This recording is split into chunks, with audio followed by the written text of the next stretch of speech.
le temps de ses études. Lui, j'étais cassé tout de suite. Et moi, maintenant, je remigre. En fait, je retourne en tant que fils d'immigré, si tu veux. Alors, j'ai évidemment une mère française, mais ça suffit pas.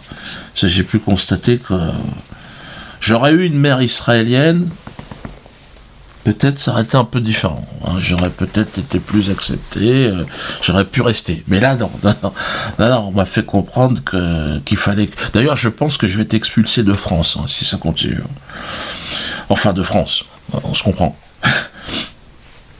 Même les Français de souche, d'ailleurs, en ont marre, je le remarque.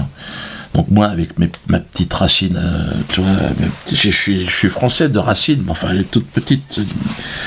Coup de vent, tac, et là, je repars au Cameroun, moi. Donc en plus, faut être clair, en plus, j'en ai rien à foutre. Moi, avec Internet, maintenant, il n'y a plus vraiment de frontières dans ce monde-là. Donc moi, je m'en fous de toutes leurs conneries de frontières. Donc autant poser son cul au soleil. C'est ce que j'ai décidé. Je préfère encore choper un petit peu le palu, un peu la chiasse, mais tranquille, parce que là, les interdictions dans tous les sens. De toute façon, je sais bien ça, je vais être obligé d'aller au Cameroun, je suis interdit partout ailleurs. Là, je rigole, je devrais pas, parce que c'est quand même chiant aussi. Hein. Bon, puis de toute façon, je préfère finir ma vie en Afrique que ici, noyé dans mon vomi dans une maison de retraite, hein, ou chez les dingues, hein, parce que là... Parce qu'ici, d'ici à la... Moi, je pense, ici, je sais pas comment à la fin ça va se passer, mais quand tu vois que les gens n'ont plus aucun espoir, ça risque de finir en guerre civile. Hein. Ouais, réveillez-vous, hein. Là, c'est fort possible que ça finisse en guerre civile. Hein. Et là, c'est grave. Hein. Guerre civile, ça veut dire que pas à l'abri d'une patte cassée, il va se passer quelque chose. Hein. Donc, je serai parti dans peu de temps. Enfin bon, je serai quand même là. Hein. Surtout avec l'holographie. Je vous ai expliqué que j'étais intéressé par l'holographie. Donc là, je vais faire un petit test demain, on va voir. On va voir si ça marche. Ou si c'est de la merde, on va voir. Mais si ça fonctionne, c'est bluffant. Moi, j'ai vu des extraits déjà, attention. Donc si on arrive à maîtriser cette technologie, là, bon, je serai encore là physiquement jusqu'en 2017. Hein. Donc j'ai le temps de régler quand même l'appareil. Parce que, ouais, j'avais dit que je partirais fin 2017. Et d'ailleurs, j'ai décidé jusque-là de faire plein de spectacles. Ouais, j'en ai marre. Normalement, je devais en faire qu'un, puis finalement, je vais en faire 4. Ouais. Ça peut foutre. Ça peut te foutre. Les médias, c'est en ce moment. Ça a commencé au Théâtre de la Main d'Or. Ça marche très très fort. Mais je suis très content de ce spectacle. Ça marche. Ouais. Les gens se marrent. Mais c'est normal parce que maintenant, bon, moi je m'en vais. Donc je suis sur. Tu sais, quand tu t'en vas, c'est pas pareil. Hein, hop, tu te lâches. Hein. C'est vrai que c'est pareil pour la non-assurance. Hein. Oh, c'est le carton plein. Oh, j'en parle à chaque fois, mais n'hésitez pas. Hein. Testez la non-assurance, vous allez gagner du fric. Qu'est-ce que vous risquez à part gagner du pognon? Un anacrédit. Bon, je vous avais prévenu, oui ou non? Oui. Oui, bah oui, je vous ai prévenu. Mais là, on peut pas parler d'un succès, on peut parler d'une affaire d'État. Voilà. Ouais. Je savais que s'attaquer aux banques, j'allais avoir chaud aux miches, mais là, ça risque d'accélérer le processus de mon retour au Cameroun. Non, il voulait absolument faire un papier, la rue 89. Il y a une journaliste qui est venue. Je lui ai dit, mais qu'est-ce que ça peut te foutre? Elle me dit, ben non, parce qu'elle me suit. Elle me crache à la gueule depuis quelques années, cette journaliste. Mais bon, elle n'est pas méchante, hein, mais bon, elle est bien obligée que ce qu'elle fasse, sinon elle ne pourrait pas être journaliste. Donc l'autre, elle me dit que là, il faut absolument parler de la nanacrédit. Bon, j'ai dit, mais vous allez me cracher à la gueule? Ben, elle dit, ben oui, mais bon, quand même. Elle a reconnu, parce qu'on en a parlé. Hors micro, elle m'a dit, non, c'est vrai que c'est un sujet... Je lui ai dit, mais pourquoi vous n'en parlez pas dans les médias? Elle m'a dit, c'est pas vrai, on en a parlé. Ils avaient fait 2 lignes en 1952, enfin non, tu vois, 2014, je sais pas quoi, tu vois. Je lui ai dit, mais c'est quand même important.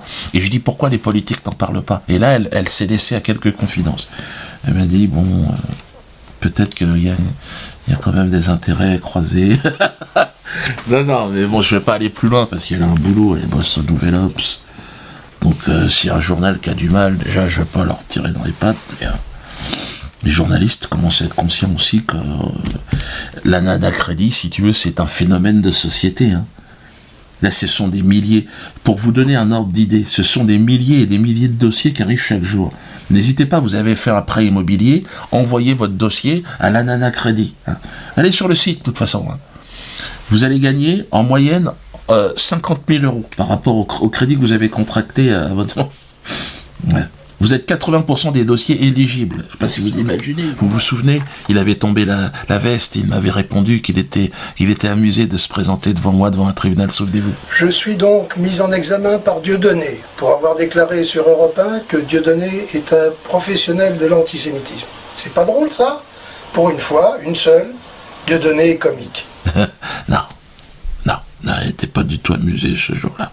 Mais on a pu se rencontrer, nous avons pu échanger. Je lui ai tendu la main de la paix, comme je le fais depuis près d'1 an et demi. Je lui ai dit, faisons la paix. Bon, main de la paix qu'il a clairement refusée. Bien que ce comportement m'attriste profondément pour lui et ceux qui l'écoutent, ce refus de la paix a l'avantage de faire émerger au grand jour un jusqu'au-boutisme guerrier hystérique, jusqu'alors camouflé derrière les rideaux d'une pleurniche ennuyeuse et si peu sincère. Le débat avec le CRIF est donc clos. Enfin, il a eu lieu, nous nous sommes rencontrés. Le CRIF ne fera donc jamais la paix, c'est officiel maintenant, ni avec moi, ni avec vous. Le public de Dieudonné est dans le même sac. Je suis désolé, vous n'êtes pas responsable, mais ce qu'il a dit. Vous êtes vraiment des bandes de salopards, en fait. Il n'a pas dit ça comme ça, mais... En tout cas, non, pas de paix. La paix n'est pas inscrite dans l'ADN du CRIF.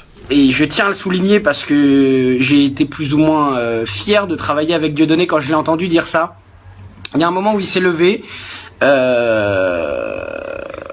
et que ce soit à Finkielkraut ou que ce soit à Luc Ferry, il l'a regardé, il lui a dit « Très bien pour tout, ok, maintenant dites-moi, qu'est-ce que moi je peux faire pour régler tout ça ?» Il était dans une démarche sincère, il a dit « Voilà, dites-moi quoi faire et je le fais. » Bon, Finkielkraut lui a dit que pour lui tout dialogue avec le diable était impossible, donc là on est mort. Et Luc Ferry a plus ou moins été quand même surpris d'entendre ça, donc on sait jamais. Voilà, en tout cas Dieudonné a tendu la main, on verra si quelqu'un l'attrape. De l'autre côté, monsieur Finkielkraut qui est venu aussi, je l'ai rencontré pour la première fois, Finky.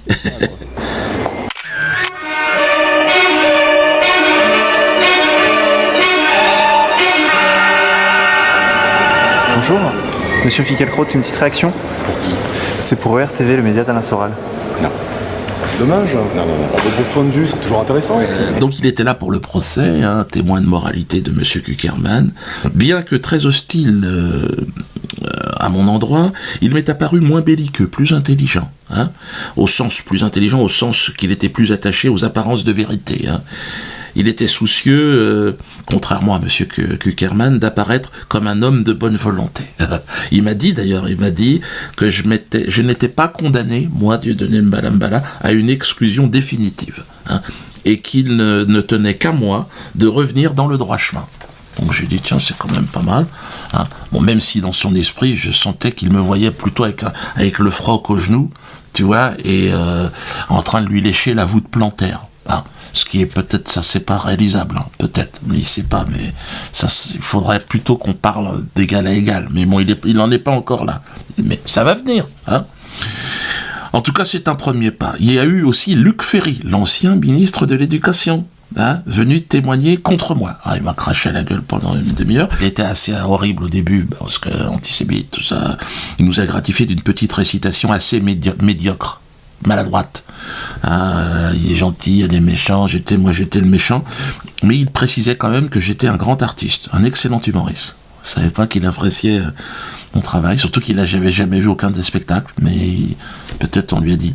Et donc après il a dit mais alors, il a dit que j'avais fait des bêtises. Ça c'est vraiment le ministre de l'Éducation, que j'avais fait des bêtises qui vont m'emmener en tôle, mais bon. Apparemment, je pense qu'en parlant avec moi, il s'est aperçu que tout ça, c'était du bidon. Mais bon. Quant à la présidente du tribunal, alors la pauvre, je ne veux pas en parler, c'était pitoyable. D'ailleurs, elle sentait qu'elle n'était pas dans le coup. C'était horrible, putain. Elle n'arrêtait pas de dire au public, arrêtez, au peuple de France, arrêtez, ne filmez pas, je veux que personne ne filme.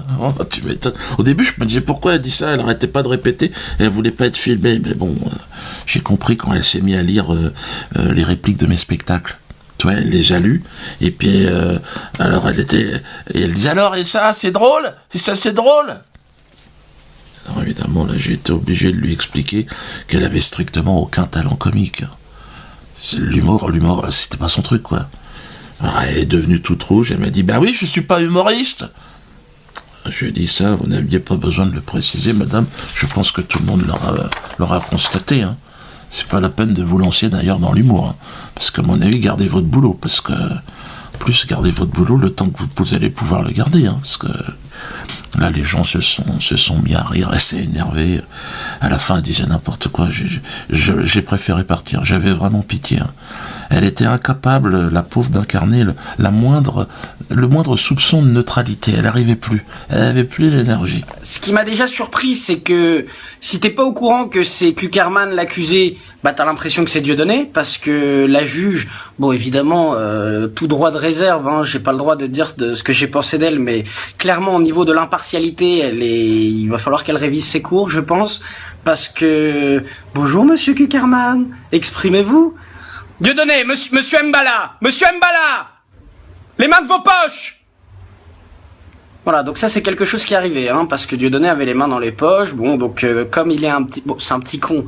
Dieudonné, c'est là où je me reconnais, c'est que c'est vraiment, il a sorti la main de la poche, il a laissé que le pouce et il a dit c'est bon madame comme ça. Voilà, donc ce qui a créé un éclat de rire et bon, je vous cache pas que même les policiers se retenaient de rigoler. Le jour où il y aura des caméras dans les tribunaux, c'est vrai qu'il faudra qu'elle change de travail, hein. C'est cette pauvre femme. Alors d'ailleurs, son d'ananas. Son d'ananas. Oui, on va faire un son d'ananas. Je suis pour l'installation de caméras dans les tribunaux, inconsultables en direct sur Internet. Ça, c'est une idée qu'on a envie de mettre en place. C'est vrai que ce serait intéressant. Je pense que des caméras consultables sur Internet, on pourrait assister à tous les procès. Je pense que ça changerait quand même pas mal de choses, hein.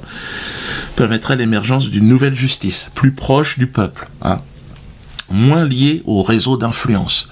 C'est vrai que normalement, ça devrait être possible, hein. Il y a bien des caméras dans les rues, comment se fait-il qu'il n'y en ait pas dans les tribunaux? Peut-être qu'ils n'ont pas envie qu'on sache ce qui se dit là-dedans. Ça va pas durer longtemps, je pense, hein. Non, les caméras dans les tribunaux, c'est une grande révolution, hein. Et je suis persuadé que ça sera l'un des thèmes, d'ailleurs, central des prochaines élections présidentielles, hein. Celui qui aura la bonne idée de saisir cette idée, je pense, a de fortes chances d'être élu. En parlant de révolution, je vous l'avais promis, le voilà. L'Anana Crédit. Alors c'est quoi ? C'est d'abord un mouvement né de l'Internet, hein, dans le sillage de l'Ananassurance. Il s'agit en fait d'une œuvre collective qui rassemble des hommes issus d'univers très différents. Le spectacle, mais aussi la banque, la finance, le droit, l'assurance. Il y a vraiment de tout là-dedans, hein. Avec un point commun, je dirais, on a tous un point commun, c'est un esprit taquin. Ils sont tous arrivés par l'Ananassurance et là on commence à former une très très bonne équipe. Anana Crédit est une révolution née d'un accident industriel. Vous allez comprendre, c'est très simple. Moi j'ai arrivé à comprendre. Je suis arrivé à j'ai compris. Donc vous voyez, je parle à peine le français et j'ai quand même réussi à comprendre. C'est-à-dire qu'en vous octroyant un crédit immobilier, vos banques se sont mises hors la loi en vous appliquant un TEG illégal. TEG, c'est taux effectif global. Je sais que vous n'y connaissez rien, vous ne comprenez rien à ce que je vous dis, pour beaucoup, parce que moi, j'ai mis un certain temps avant de comprendre.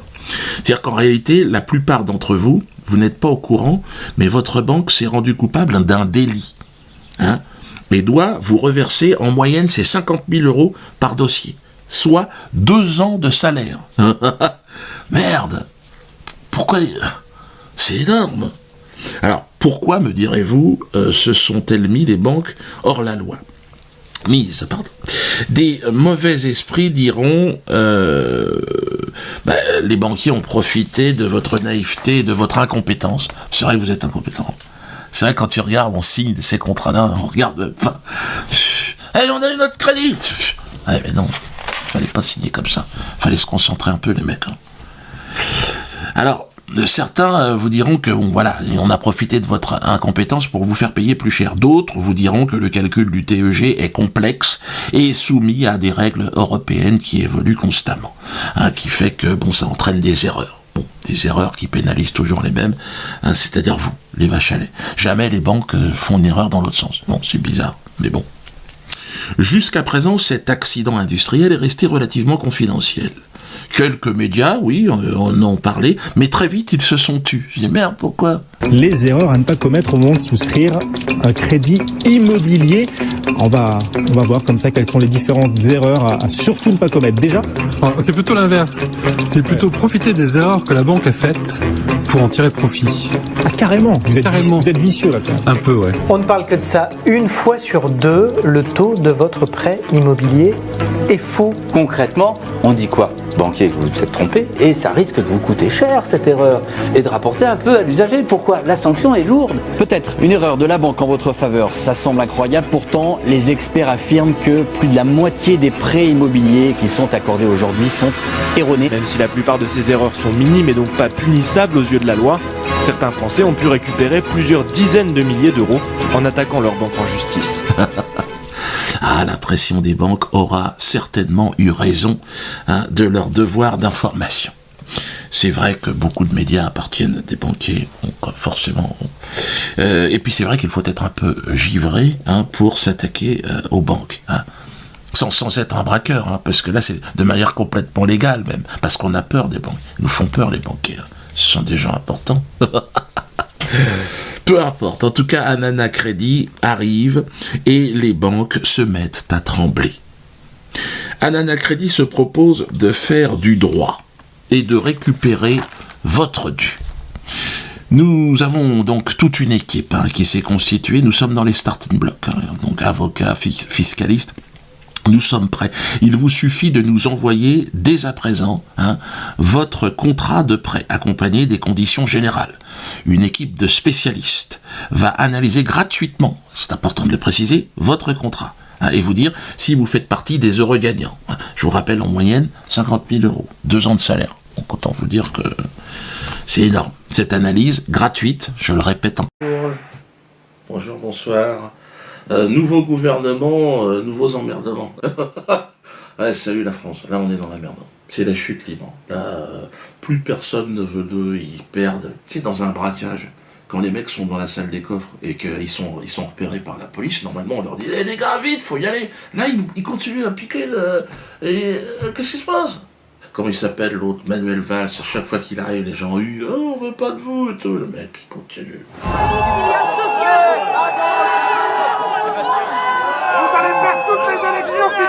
C'est la descente aux enfers. Vous avez vu avec ce nouveau remaniement, Valls 2, oh putain la vache, merde. Je pensais que c'était fini, qu'ils allaient dégager, toi, qu'ils allaient quand même, je sais pas, me dissoudre l'Assemblée, qu'on aille revoter. Enfin, moi je suis pas allé voter, mais bon, j'y retournerai pas. Mais je dirais au moins qu'ils dégagent, quoi. Non, ils s'accrochent. Là, on est en dessous du niveau de la mer. Là, fermez les écoutilles. Oui, Roger Lamouche ? Ouais. Vous êtes en salle des machines ? Ouais, on descend en plongée, là, à 3000 mètres. 3000 mètres. Il faut se mettre hors de portée des radars socialistes. Ouais, faut se mettre hors de portée parce qu'ils peuvent pas nous blairer. Najat Belkacem. Ben, elle est pas contente.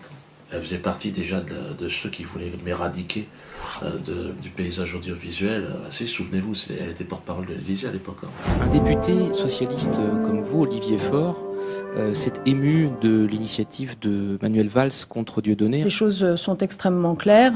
Et aujourd'hui, je peux vous assurer que l'ensemble du gouvernement partage totalement le combat qui n'est pas seulement celui de Manuel Valls, qui est aussi celui de Christiane Taubira, qui est aussi celui du Premier ministre, d'abord celui du Premier ministre, et que le Président de la République, évidemment, partage également. Ouais, elle voulait pas que je joue mon spectacle, elle est pour une éradication totale de mon travail. Hein.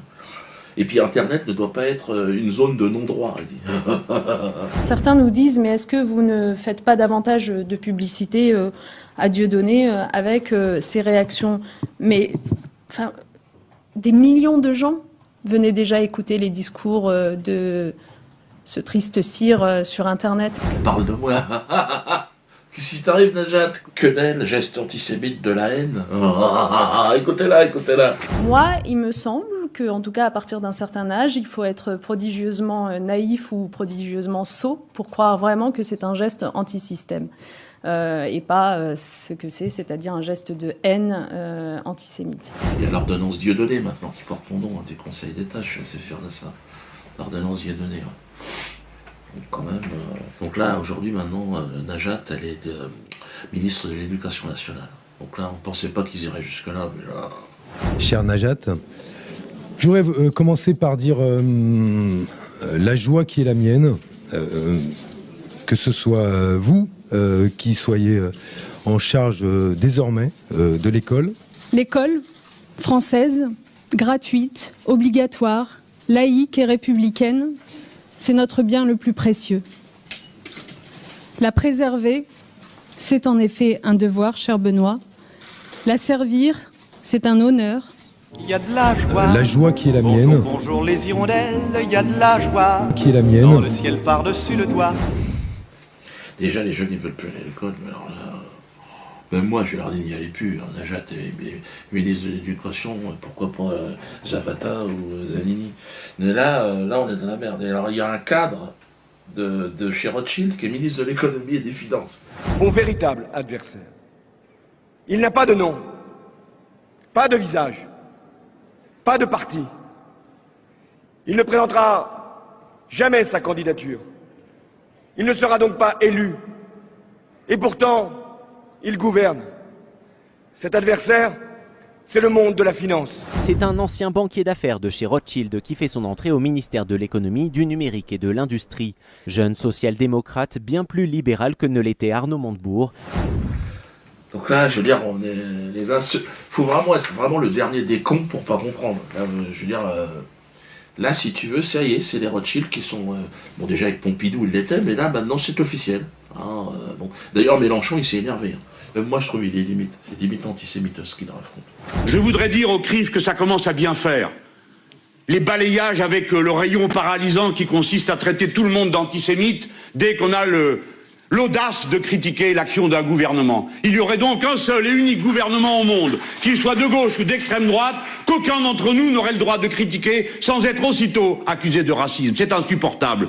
Nous en avons assez, je veux vous le dire. J'en ai assez de voir que vous m'accusiez d'antisémitisme. J'en ai assez de voir que vous écrivez dans vos documents que le parti de gauche aurait manifesté sa haine de l'Occident, s'il vous plaît. Des juifs incroyables. Mais vous savez qui est là ? Vous savez qui parle à ces tribunes? Et enfin, pour terminer, de la République. Non! La République, c'est le contraire des communautés agressives qui font la leçon au reste du pays. La patrie est à égalité à tous ses membres. Tu veux parler de quoi, la communauté agressive? Attention, hein, communauté agressive, tu vas te faire repérer, toi. Parce qu'on pense bien, on sait bien que tu parles pas des Camerounais ou des Portugais, même si on va voir les Portugais sont quand même la cible de certaines personnes. J'en parlerai tout à l'heure. Mais t'as pas tort, hein, tu veux parler peut-être du lobby juif. C'est vrai que le CRIF, tout ça là, enfin c'est le lobby sioniste d'ailleurs, c'est vrai parce qu'il y a beaucoup de juifs qui ne se reconnaissent pas dedans. Moi j'ai plein de potes hein, qui me disent oh Dieu, on est avec vous parce que. Ouais, mais bon, chantage à l'antisémitisme. Nous sommes toujours du côté du faible et de l'humilié, parce que nos valeurs, c'est liberté, égalité, fraternité, pas la paix aux uns, la guerre aux autres. Nous ne croyons pas au peuple supérieur aux autres. Nous croyons que les droits de tous les êtres humains sont égaux. Qu'est-ce que ça veut dire, ce Jean-Luc? Tu crois pas au peuple élu? Attention, hein. Si tu crois pas au peuple élu, tu crois que c'est une escroquerie. Le fait que... C'est possible aussi. Hein. Je suis d'accord avec Jean-Luc, moi. Si tu continues sur cette ligne, moi je suis prêt à te soutenir, Jean-Luc. Si toi tu commences à foutre la merde, et puis alors tu dis en fidélité, parce que tu pars en piste à un moment donné, on sait pas ce qui t'arrive, t'as une montée d'hormones, tu nous dis... En fidélité à ces combats du passé, en fidélité aux souvenirs des meurtres de masse qui ont été passés, qui ont été commis dans le passé, en fidélité, nous nous sommes portés aux avant-postes, oui, du soutien à cette malheureuse population. Et nous avons dénoncé les crimes commis contre elle. Et nous avons le cœur soulevé de dégoût de voir des écoles bombardées, des hôpitaux détruits, des ports, des aéroports, et tous les moyens qui permettraient à cette population de se redéployer vers le futur. Oui, nous le dénonçons. C'est-à-dire que là, tu fais un parallèle avec la Shoah et la guerre de Gaza. Tu parles des Palestiniens. Mais là, alors, moi j'ai trouvé ce parallèle très courageux, hein, très audacieux, très inspiré, mais ça n'a pas plu à tout le monde. C'est ainsi que Gilles Taïeb, vice-président du CRIF, s'est ému, vivement. Je veux lui dire, donc il te parle, Jean-Luc, il te dit que nous n'accepterons plus sa présence à une commémoration. Merde, Jean-Luc, ils veulent plus de toi là. Je veux dire, tu pourras plus aller les cocktails, les petits fours. Les petits fours. T'as vu? Ça n'a évidemment aucun rapport avec le programme d'extermination nazie. Hein. Moi je parlais des petits. Bon, j'espère qu'on m'a compris. Hein. Taïeb te dit, je veux dire donc à Jean-Luc Mélenchon, je l'emmerde. Putain, là tu t'es pas fait des copains, Jean-Luc. Et moi, crois-moi, je suis passé par là. Là, tu y allais un peu fort. Donc, on voulait dire, Taïeb, que nous aussi, on t'emmerde. Et tu peux aller te faire enculer. Hein. Ça, c'est clair et net, parce que Jean-Luc, excuse-moi, il n'est pas tout à fait... c'est vrai que c'était pas un grand courageux, mais aujourd'hui, il commence à mouiller la chemise. C'est quand même beau, ce qu'il fait. Oui, nous le dénonçons. Nous n'avons peur de personne. N'essayez pas de nous faire baisser les yeux. Peine perdue. Et donc, Jean-Luc, si tu veux rejoindre vraiment la résistance... De toute façon, t'as vu qu'ils se sont foutus de ta gueule, hein. À un moment donné, ils t'ont mis la couronne sur la tête au moment des élections, t'as cru que t'allais devenir président de la République. Après, tu croyais que t'allais être chef de gouvernement. T'as vu, maintenant, ils te prendraient même pas pour assistant café dans un ministère. Ouais, il se voyait président quand il était à Bastille, là, à un moment donné, là, aux élections.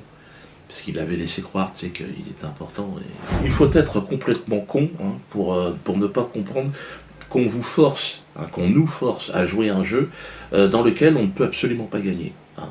On nous parle de liberté, pays de la liberté. Oui, mais c'est pas de la nôtre. Nous, on n'aura pas accès à la liberté. Hein. Ah non, c'est leur liberté à eux, pas nous. Nous, on est condamnés à vivre comme des cons. Hein. Les Rothschild, vous l'avez vu, se sont donc payés l'État français. Hein.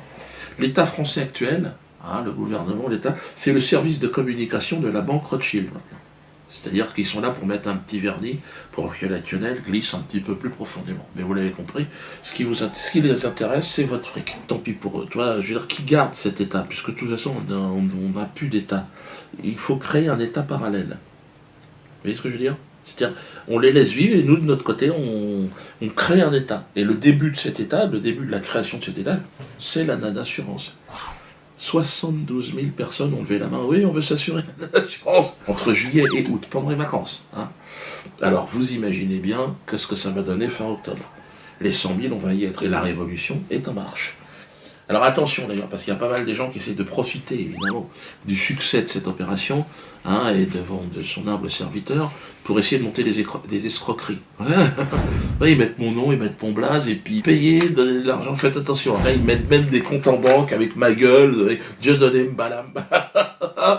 Ah, mais dès que ça fonctionne, les gars, bon, bah, tu les connais, hein. Certaines façons de voir les choses. Moi, j'ai envie de dire, on est indépendant.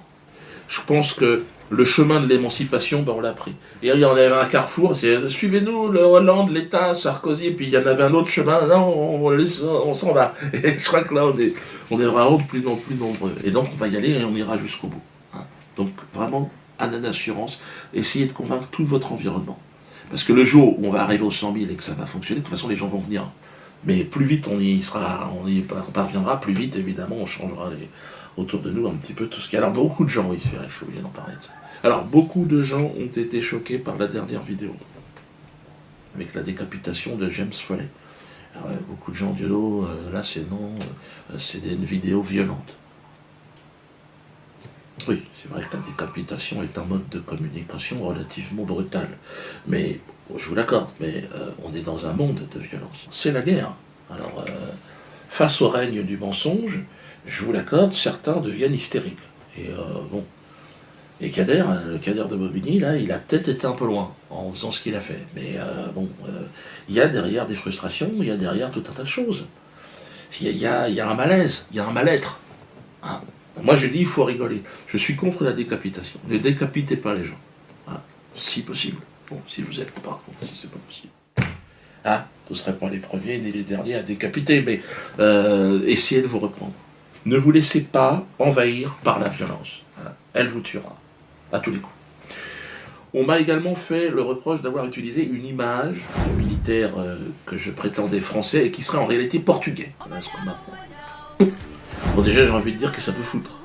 Ça peut foutre qu'il soit français ou portugais. Bon, c'est vrai que moi, c'est pas moi qui ai pris cette photo directement. Mais bon, elle est communément utilisée pour illustrer la guerre d'indépendance du Cameroun. Mais il y en a plein des photos de décapitation de négros, si vous voulez. Parce que la France a quand même commis quelques massacres. Et encore une fois, sur cette photo, regardez encore une fois. Voilà, moi je parlais de mon PP 404, mais le PP Citroën, qui est français, lui, lui c'est mon grand-père aussi. Oui. Moi je suis des deux côtés, donc je ne cherche pas à culpabiliser quiconque, hein, sinon je suis dans la merde. Je suis juste en train de dire, bon, il faut voir les choses en face, là. Parce qu'il y a certains qui se disent nationalistes, patriotes, qui disent, ouais, non, tu peux pas t'en prendre à la France. Je suis français aussi. Hein. Pour qu'il y ait réconciliation, il faut aussi que chacun dise ce qu'il a à dire. Hein. Et notamment dire que, voilà, Ruben Oumniobé, c'était un leader camerounais qui a été exécuté par l'armée française. L'armée coloniale envahit la forêt. Les colonnes de soldats progressent, traquent. L'étau se resserre autour du leader. Oumniobé faisait régner la terreur. Et à partir de ce moment-là, j'ai décidé de lui faire la guerre et de l'éliminer. Il aura fallu 1 an pour le localiser. Mais le 13 septembre 1958, Ruben Oumniobé tombe sous une rafale de mitraillettes. Son cadavre est traîné sur des kilomètres. Sa dépouille est exposée aux villageois, forcés de venir reconnaître le corps. La scène est photographiée par l'armée française, qui 50 ans plus tard interdit toujours l'accès à ces images. Attaché derrière une bagnole, traîné sur des kilomètres. L'autre, ils l'ont enterré, c'était un sac de patates, il n'y a plus rien, c'était assez dégueulasse. Roland Félix Moulier. Hein, je veux dire, ouais, aussi un homme très important qui, lui, a été empoisonné par les services français. En déplacement à Genève pour acheter des armes, Félix Mounier a rendez-vous dans un café avec un certain William Bechtel, qu'il croit être un journaliste. Il s'agit en fait d'un membre des services secrets français. Après le rendez-vous, Félix Mounier s'effondre, terrassé par un mal mystérieux dont il ne se relèvera pas. L'enquête de la police suisse prouvera qu'il a succombé à une dose de thallium que William Bechtel a versé dans sa tasse de café. Qu'en pensez-vous du passé de la France? Qu'en pensez-vous de Richelieu? Hein? Il y a des moments, si vous voulez, où la politique passe avant la morale. Il faut dire la vérité, parce que c'est à partir de là qu'on va pouvoir envisager une réconciliation. Sinon, il n'y en aura pas. On ne peut pas se réconcilier si on ne dit pas les choses. Donc, on peut dire que c'est les Portugais. Mais à un moment donné, Bolloré, il n'est pas portugais. Et Bolloré, tant qu'il va agir, on est dans la merde. Tous les patriotes français doivent comprendre que les patriotes camerounais aussi doivent avoir accès à la vérité. Hein, et que tous les patriotes du monde on se mette ensemble pour se battre contre les vraies forces d'occupation, hein, le sionisme, hein, la finance internationale, les Rothschild. Et je pense que c'est tous les peuples du monde qui doivent se rassembler. Donc pour ça, il faut qu'on se dise la vérité. Hein. Alors, Belgique. Si je vous dis National Forêt, vous me dites quoi? Ça vous dit quelque chose? Là, je parle aux Belges. Ouais, c'est une belle salle. Hein. Ouais.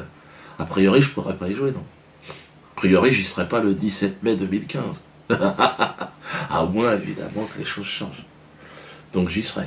Ça, pour vous dire que les choses sont en train de changer au niveau planétaire. Je serai à Nantes le 27 décembre, début de la tournée. Là, je vous ai donné le début et la fin de la tournée. Donc Nantes, dépêchez-vous, parce que déjà, c'est en train de partir en flèche. Ben ouais, vous imaginez, Belkacem ne voulait pas que j'y aille et tout, j'y serai. Donc là, on va voir comment réagit le gouvernement. Procès, le 5 septembre. Hein. Normalement, mais ça sera validé sur le Facebook. Hein. On vous donnera, oui, parce que là, je ne sais pas exactement ce qui se passe. Mais le 5 septembre, bon voilà, il y a Germain Gueff, le directeur de publication. Parce que là, je porte plainte. Je porte plainte. Parce que je trouve qu'il exagère. J'en suis arrivé à ce moment. On lui a retiré son ordinateur, il est devenu complètement possédé. Il n'écoute plus personne. Bon, moi, à un moment donné, je demande le retrait de toutes les vidéos. Toutes les vidéos dans lesquelles j'apparais. Hein. Et je demande d'ailleurs, à titre de bonne foi, hein, le retrait de cette vidéo. Sinon, je porte plainte. Germain. Ouais, rigole. Mais moi, Roger, va informer Germain. Hors de question que cette vidéo soit diffusée. Je vais écrire une lettre à YouTube et au procureur de la République, qui m'a reproché à moi de manquer de distanciation. Contrairement à Coluche et Desproges, il a dit vous manquez de distanciation. Parce que c'est vrai que je le vois tous les mois maintenant. Il me donne des conseils pour faire rire les gens, mais directeur de la publication. Il y a Maître d'Angléon qu'il faut soutenir, Maison des avocats le 5 septembre. 11-13 rue de l'Indépendance à Bobigny. Soyez nombreux, hein, ils veulent le virer. C'est une nouvelle procédure là, engagée par Robert Feller. Il en veut, Robert. Il en veut à mon avocat. Je dis, j'ai le droit à un avocat, putain. Mais merde. D'Angléon, ils veulent sa peau là. En Bordelais, ça suffit, hein, les conneries. Franchement, je connais un Robert qui est un copain. Bon, lui, c'est. Non, je l'aime bien, Robert. Salut Robert. Robert Forisson, moi. Et par contre, Robert Feller, non, il n'a pas le charisme, il n'a pas la. Non. Attends. Oh, mais. Tiens.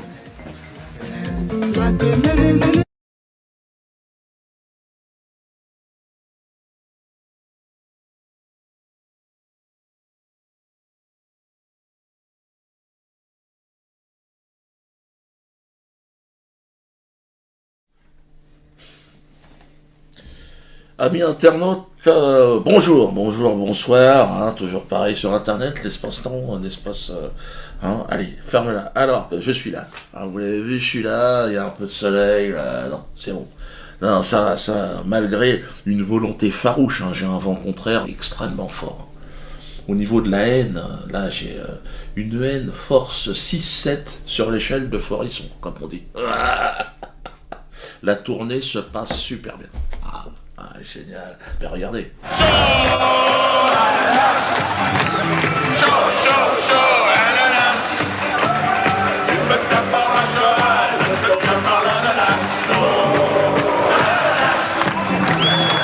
Les gens veulent du chant, les gens veulent de la chanson.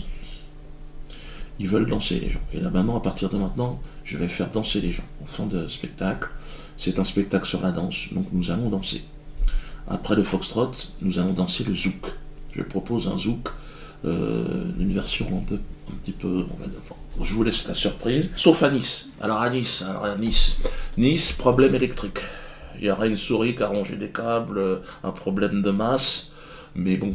Alors j'ai la coproductrice qui gueule, là, qui essaye de m'appeler d'ailleurs, et elle gueule parce qu'elle dit qu'il y aurait eu des pressions du maire. Estrosi s'appelle. Mais quand on appelle le bureau du maire, non. Il dit non, pourquoi? Non, j'aime bien les donner. Bon, tout le public niçois, rendez-vous à Toulon. Hein, c'est la veille ou le lendemain, je sais plus quoi. Donc tout le monde, rendez-vous on va leur glisser une quenelle de 174. Hein, rendez-vous tous à Toulon, il y a de la place. Hein. Donc vous êtes obligé de vous faire rembourser vos billets hein, et d'en reprendre d'autres, je suis désolé, hein, mais c'est comme ça. Alors, vous avez entendu aussi parler que j'aurais, soi-disant, un cerveau malade. Vous invitez en plateau des gens qu'on n'entend pas ailleurs, mais vous invitez aussi des gens qu'on n'entend pas ailleurs et qu'on n'a pas forcément, que les autres médias n'ont pas forcément envie d'entendre. Je me demandais, en passant sur France 2, est-ce que vous continuerez d'inviter Tariq Ramadan, Dieudonné, Alain Soral, Marc-Édouard Nab, c'est-à-dire des gens que vous êtes les seuls à honorer à la télévision. Et on a une responsabilité quand on anime une émission de débat public, on a une responsabilité, par exemple, de ne pas propager des thèses complotistes, de ne pas donner la parole à des cerveaux malades, parce que dans les gens que j'ai cités, je pense qu'il y a des cerveaux malades. Il a fait une liste quand même. Patrick Cohen, c'est un mec très important. Hein. Bon, au départ, il est représentant en chambre à gaz.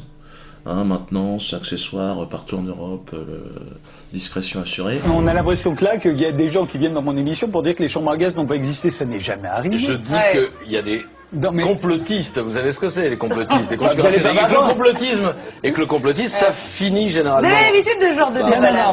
Mais là, il a un peu quitté sa fonction première et il veut la peau de Tadei. Il s'est fixé une mission de faire virer Tadei de service public. Parce qu'il lui reproche d'inviter des non-juifs, sans autorisation. Donc là, lui, il a dit non. Hein. Tadei a dit merde, j'avais un tampon de la Poste. Il dit non, ça suffit pas la Poste, qu'est-ce qu'on a à foutre de la Poste? T'es où, toi? Chacun a le droit de penser ce qu'on veut, vous, Patrick. Non. C'est un sans-poilu qu'on appelle. C'est en ligne directe avec Ratatouille. Et c'est Ratatouille premier. Et l'autre bouffeur de camembert, bouffeur de clacos, là, il a envie, il a dit qu'il fallait m'éliminer que j'étais un personnage extrêmement marginal. Et qu'il fallait pas m'inviter. Ah, il est scandalisé, parce que Schneiderman lui a dit ne pas inviter Dieudonné sur un plateau serait une faute professionnelle. Avec Dieudonné, on fait un débat sur quoi? Est-ce que les chambres à gaz ont existé? Est-ce qu'il y a un complot sioniste juif qui dirige le monde? Et on met un rescapé d'Auschwitz en face et puis on fait un débat avec Dieudonné? Enfin, mais de quoi on parle? Alors il voulait me foutre face à un déporté. Je veux pas moi, ça va pas ou quoi? Je vois pas ce que je pourrais dire à un déporté, moi. Si, il peut peut-être me donner des tuyaux pour passer à la télé.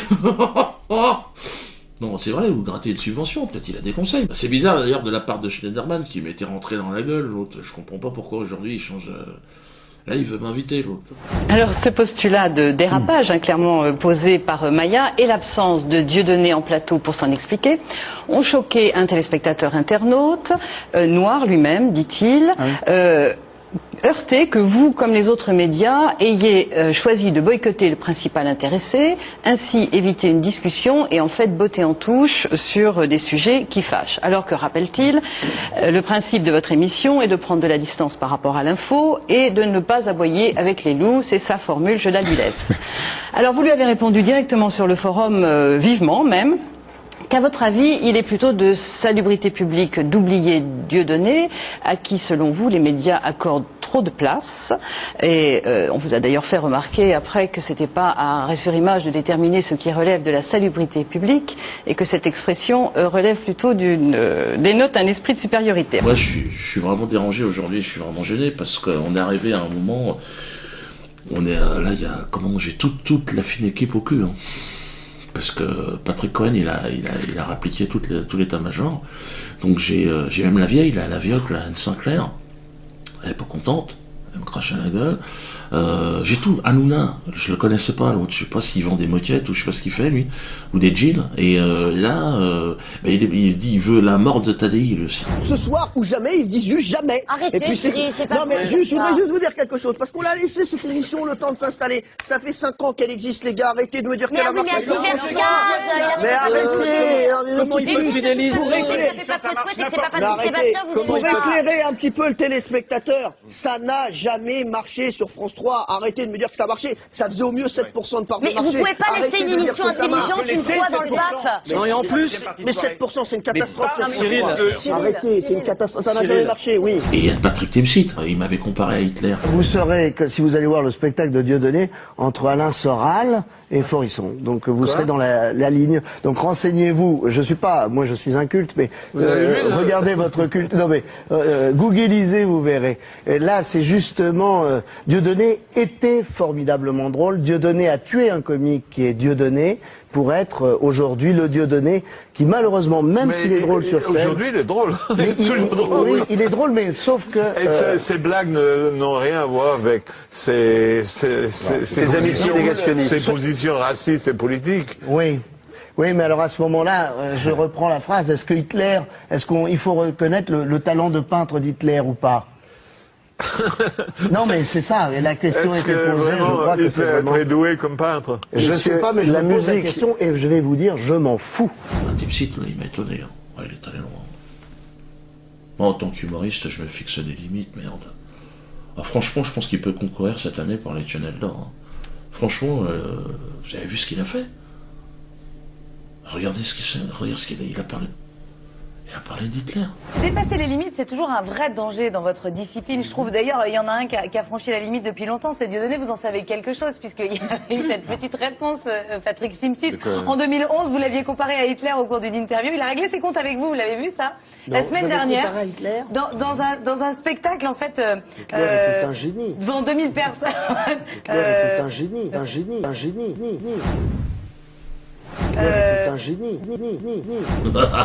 Et personne ne rigole. Et les gens sont choqués. Pour moi, Patrick Timsit, c'était fifou. Tu sais, c'est l'humoriste ringard, très laborieux, tu vois. Te fous pas de ma gueule! Toi, te fous pas de ma gueule! Ça fait 5 ans que tu te prends pour un con! Tes blagues, c'est de la merde, moins que de la merde! Dis-moi le contraire! Oh, c'est pas vrai, je suis marrant. Mais là, Fifou, il m'a étonné. Hein. Ah, il m'a étonné. Là, Fifou, pour moi, on n'est pas loin de la quenelle. Hein. Ah, il m'a fait peur. Hein. Il m'a fait peur pour sa carrière, il m'a fait peur pour sa famille. Hein. Je me suis dit, où tu vas, où tu te lances? Pourtant, quand tu vois, dans l'humour, j'étais réputé pour avoir quelqu'un qui était quand même un peu... Ben là, depuis que j'ai entendu Fifou... Hitler a du génie, écoutez. T'es un génie. Hitler a du génie. À la télévision. J'étais sûr qu'il allait plus avoir de boulot, le mec, qu'il allait être censuré un peu partout. Non, il est partout. Je pensais qu'il allait être arrêté. Je m'attendais à voir même le GIGN arriver, sur scène, sur le plateau. Je me dis, mais qu'est-ce qu'il fout? Et puis non, il travaille, il bosse parce qu'il a un génie, quelque part. Et depuis, je me suis dit, mais si Patrick nous dit, Hitler a du génie, pourquoi? Je me suis intéressé à la politique du national-socialisme. J'ai regardé, je me suis dit, je vais regarder. T'es un génie. T'es un génie. T'es un génie. On est en période de crise, plus personne n'a à bouffer, c'est la merde, on est au bord de la 3e guerre mondiale. Donc je me suis dit, peut-être, et c'est vrai qu'il y a des... Et c'est vrai, Patrick a raison, t'as un doute. Mais moi, j'irai pas jusque-là. Défendre Hitler, comme il l'a fait. Fifou, là...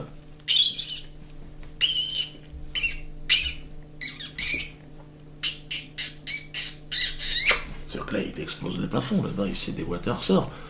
On est où, les gars, là-haut, Patrick? Et là, toutes les associations, vous avez vu, non, rien à foutre, on s'en fout, ça. Mais bon, vous imaginez, regardez toutes ces images des camps de concentration, tout ça. Il y a eu des problèmes, quand même. Est-ce qu'on peut dire aujourd'hui que Hitler... Regardez... T'es un génie. Un génie. Un génie. T'es un génie. Un génie. Un génie. Voilà... Patrick, regardez encore ces images. T'es un génie. Un génie. Un génie. T'es un génie. Un génie. Un génie. T'es un génie. T'es un génie. Un génie. Un génie. T'es un génie. Arrête, enlève ces images. J'ai envie de... Alors parlons technologie, parlons Twitter. Alors Twitter, je suis sur Twitter, très important. Parce que là, vous avez vu que mon Facebook, ils l'ont fermé. Hein. Attention les gars. Hein, d'ailleurs, il y a un nouveau Facebook, il va apparaître là. De toute façon, on en fera un toutes les semaines. Et puis diodosphère.com. Diodosphère.com, c'est très important, parce que c'est le nouveau site, il y aura tout dessus. On continue à englisser des quenelles de 14, des quenelles épaulées, et du TT. Hein.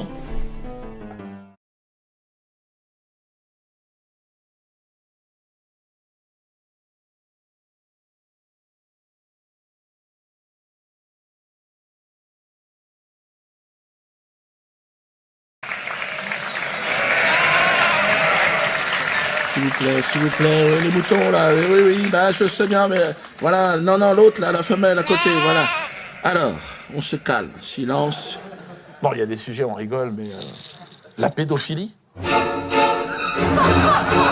Ah, voilà un sujet que je n'aborderai jamais. Oh putain, ah non, là voilà un mur infranchissable. Tu te fais buter. Hein. Aucun humoriste ne s'y est risqué, aucun journaliste. Non. Moi, même le fait d'en parler, ça fait peur. Ça me fait peur.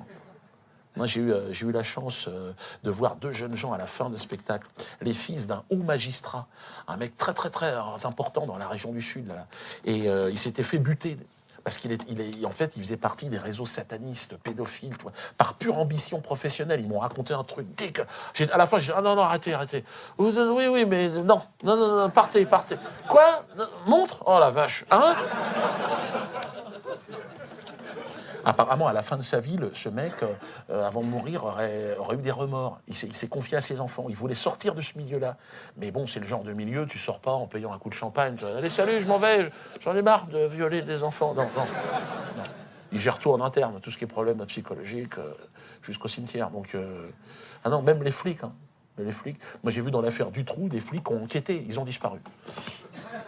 Fugue. Merde. Il a fugué, Jean-Pierre.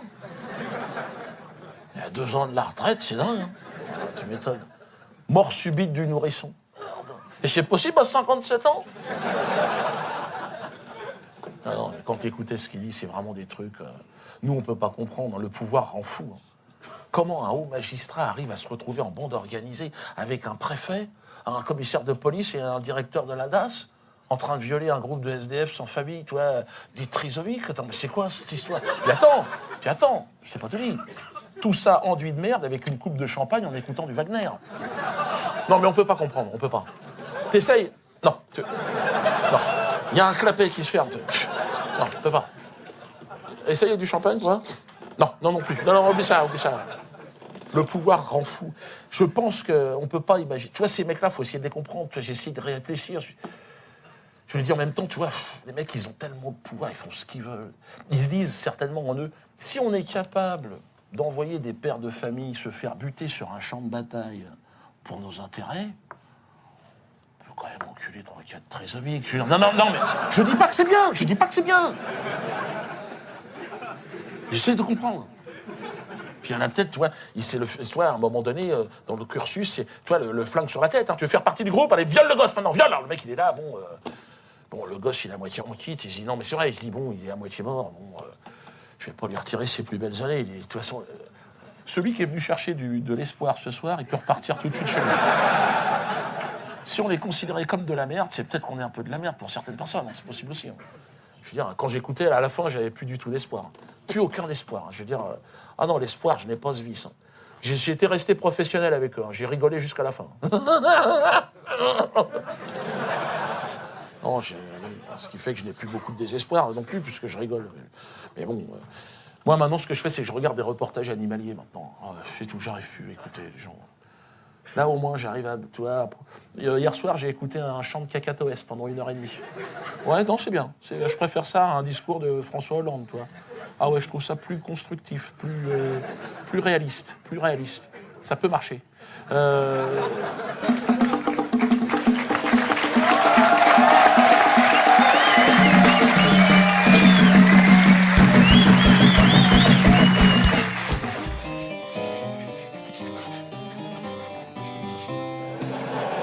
Regarde comment ça se négocie un enfant. Je vais vous montrer, on va aller chez Monsieur Bellinga, le spécialiste de l'adoption en Afrique. Bonsoir Monsieur Bellinga, ça va bien? TF1? Ouais, c'est la France, c'est sérieux. Alors, on peut assister, vous êtes le spécialiste de l'adoption, vous, hein, maintenant en Afrique. Bah si, ne soyez pas modeste. C'est vous qui accueillez des jeunes couples français tous les jours, vous en avez un aujourd'hui. Bonjour monsieur. Hein? Bonjour monsieur. On peut assister à la négociation? Non, c'est pas possible. S'il y a la confidentialité, ça n'est pas un spectacle comique. Je vous demande de sortir. Je répondrai après aux questions. Voilà la salle d'attente, parce que ça, c'est... Non, je n'aime pas.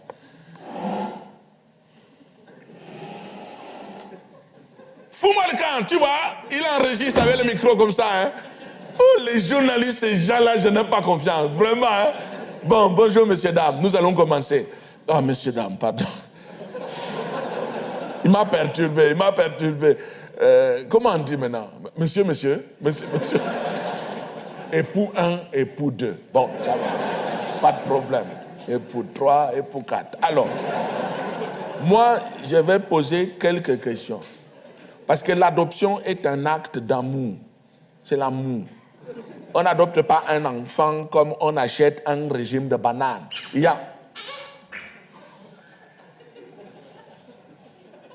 Vous vous embrassez comme ça. Hein? On n'est pas habitué. Ah bon? 2 hommes comme ça. Ah bon?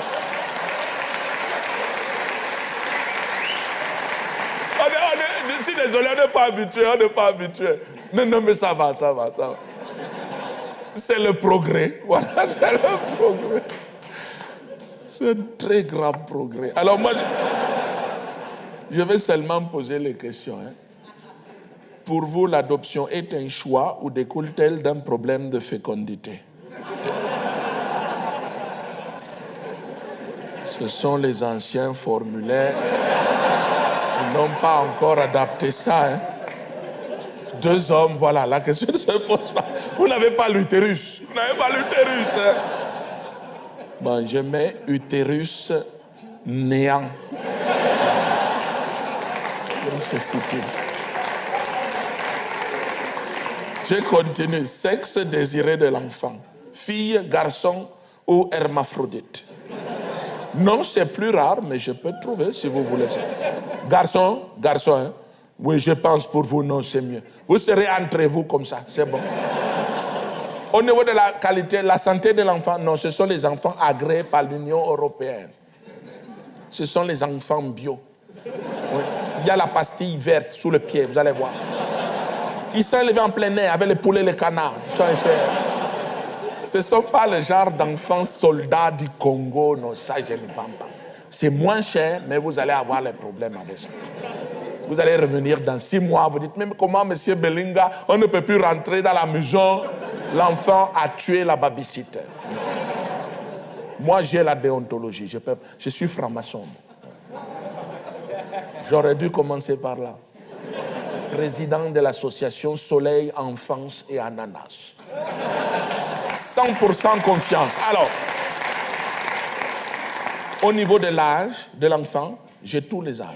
Il suffit, vous me dites, je note, c'est tout. 1 an, 1 mois, 1 semaine, 1 minute, 1 minute. Je peux même vous vendre les fœtus. Je suis le seul à faire ça en Afrique. Vivant, bien sûr, vivant. Fœtus vivant, 7 mois, oui, non, moins.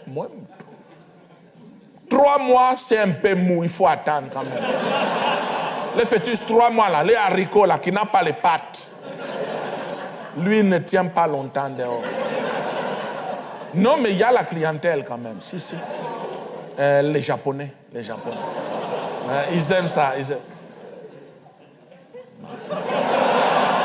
mangent. C'est pour la virilité sexuelle. Parce qu'eux sont fatigués. Hein. Avec Fukushima, là. Ils n'arrivent plus vraiment à être très vigoureux. Mais quand ils mangent les haricots, là,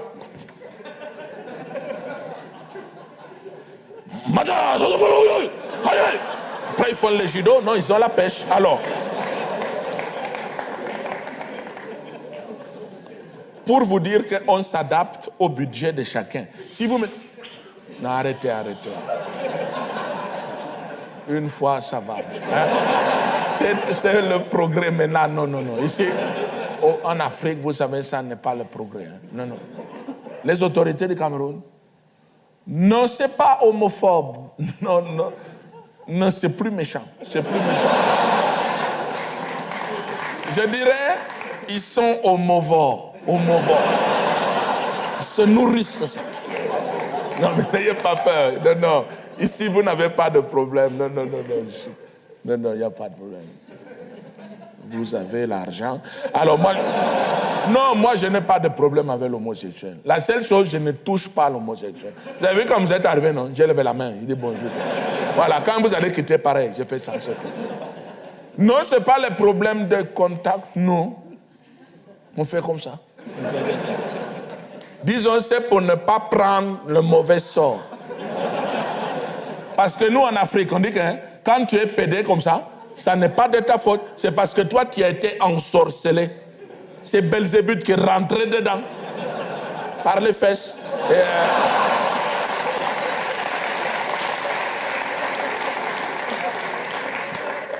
Nous allons descendre au showroom dans un instant. Hein? Vous allez choisir votre chérubin. Alors, je termine avec la présentation de l'entreprise. Si vous avez besoin de la transfusion sanguine, on a un très bon sang ici. Hein? Gênes avec la pulpe, comme ça. Non, on envoie ça à Genève. Vous faites ça à Genève. Pareil, si vous avez besoin d'un organe, c'est un petit problème. Vous m'envoyez SMS. Vous connaissez ça? Rein, poumon, foie, vous mettez le groupe sanguin. Je mets ça dans la glacière, vous avez ça en 48 heures. On parlait tout à l'heure un l'utérus. Je donne ça.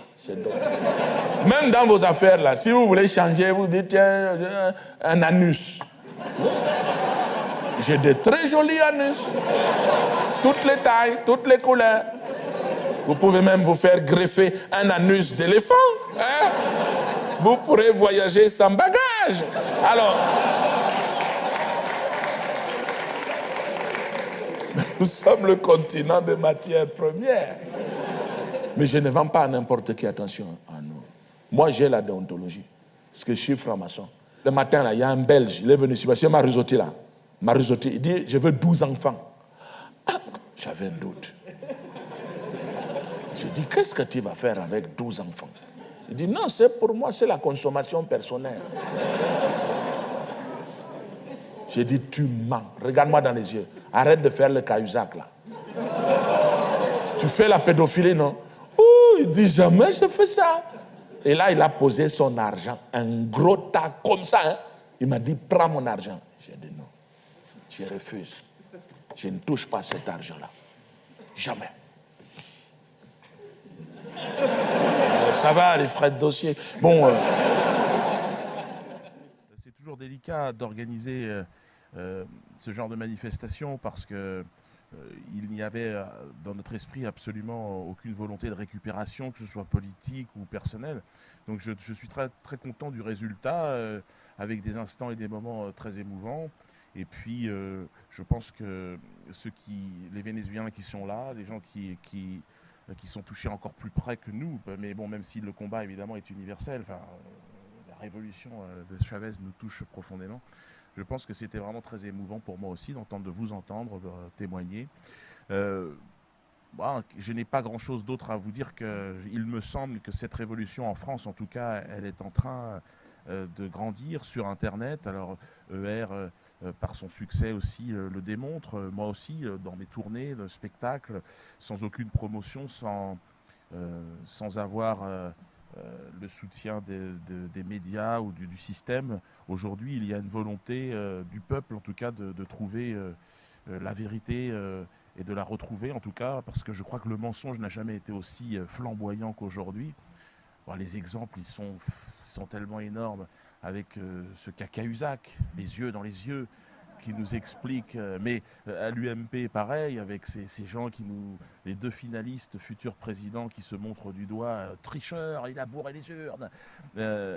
Depuis quand trichez-vous? Depuis toujours, en fait. Et c'est vrai qu'on le sait aujourd'hui, que nous avons affaire à des tricheurs, à des menteurs.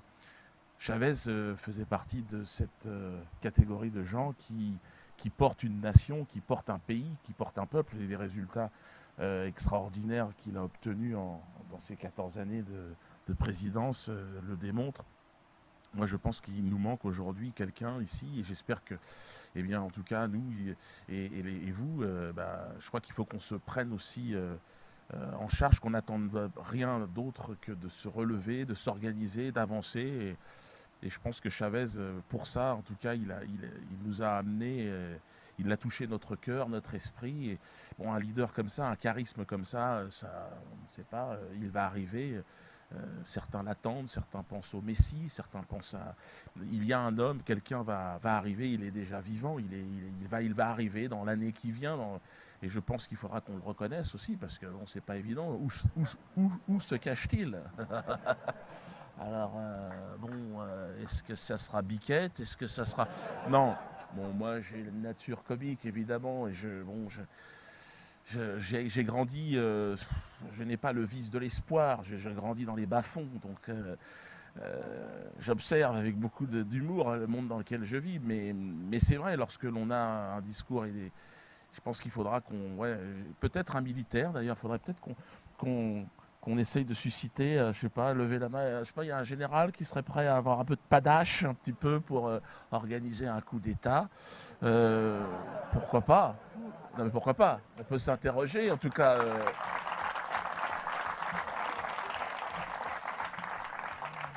Bon, en tout cas, on va passer au jeu des questions-réponses. Merci, parce que, évidemment, votre présence est indispensable et elle marque aussi, si vous voulez, je crois, quelque chose pour lequel on se bat, pour lequel on travaille tous ensemble, et je pense que voilà, on est là, on n'a pas besoin d'autres mots que merci à vous d'être là, et puis on va répondre maintenant à vos questions.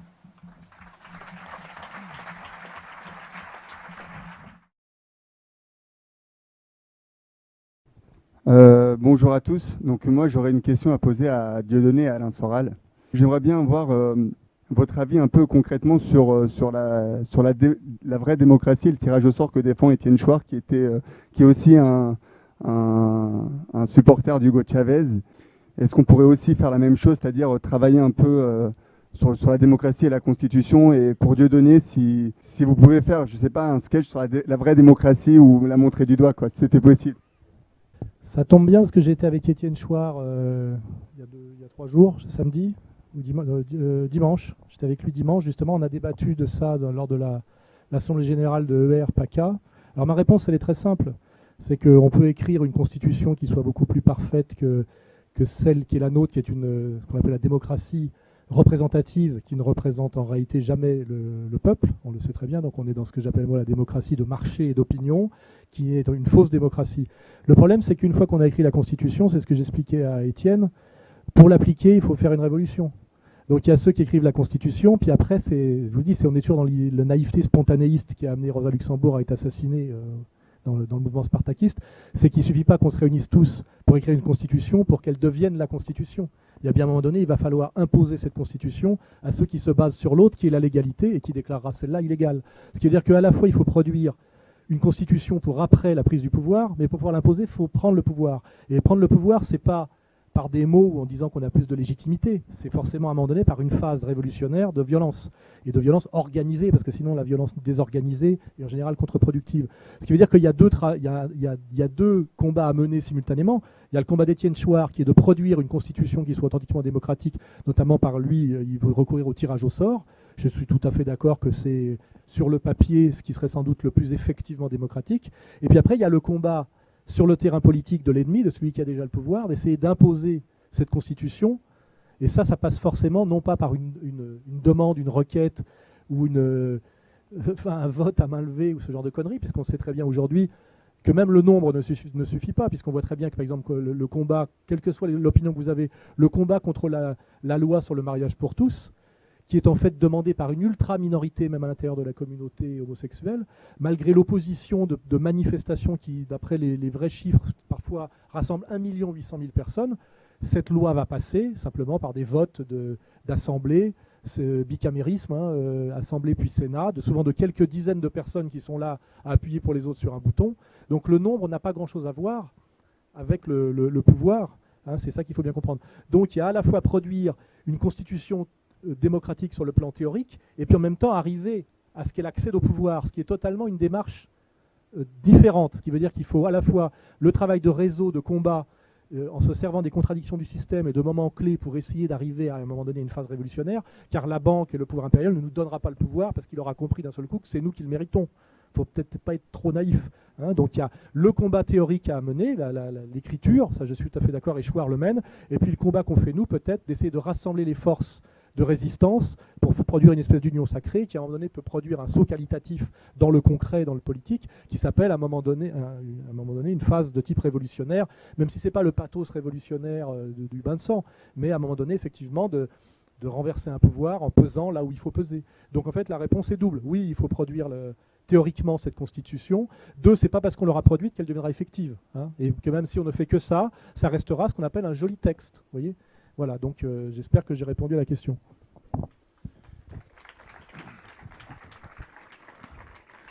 Alors, je rajouterais, là, pour terminer sur l'histoire du sketch, sur la démocratie, c'est vrai qu'aujourd'hui, la fiction dépasse la réalité. Il y a une concurrence déloyale des politiques sur la scène humoristique. On est vraiment arrivé au sommet de l'imposture, où le mensonge est arrivé... c'est le dogme dominant. C'est-à-dire qu'avant, il y avait un petit temps de digestion. Alors, il y avait peut-être le cadre religieux qui leur imposait la réflexion.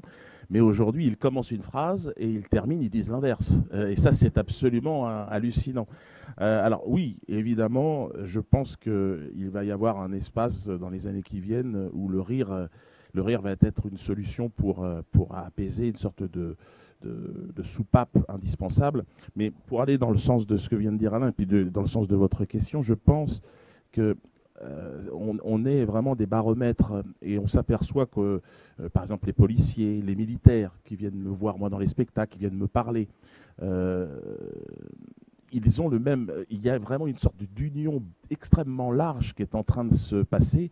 Moi, dans la salle de spectacle, j'ai des jeunes de quartier, des femmes voilées, des chrétiens, des militaires, des policiers. Et je pense que c'est ce grand rassemblement qui va pouvoir permettre à la révolution de trouver ses racines, parce que le système nous a opposés tous les uns aux autres, et c'est par cette division que le sionisme et le satanisme aujourd'hui, quand on parlait le libre penseur, a pris le pouvoir. C'est-à-dire qu'ils nous mentent, ils nous ont lobotomisés, mis des cloisons dans nos cerveaux pour qu'on s'oppose systématiquement les uns aux autres.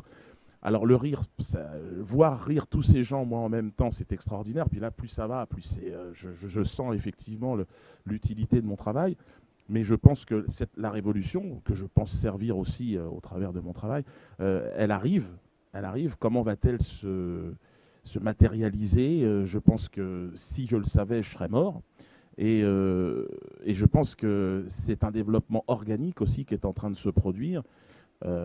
Intellectuels, artistes, et puis vous qui, en fait, votre présence encore aujourd'hui ici montre bien qu'on n'a pas eu de promotion sur les médias traditionnels. Vous êtes là parce que, et puis on sera de plus en plus nombreux. On a dit qu'on aurait pu être 2000 aujourd'hui, mais demain, ça sera un stade avec plein de gens, et puis après... il faudra que chacun prenne ses responsabilités. C'est pas évident aussi pour Alain ou pour moi de passer du statut d'auteur, d'humoriste à leader politique ou révolutionnaire. Au départ, moi, je fais des blagues et il fait des livres.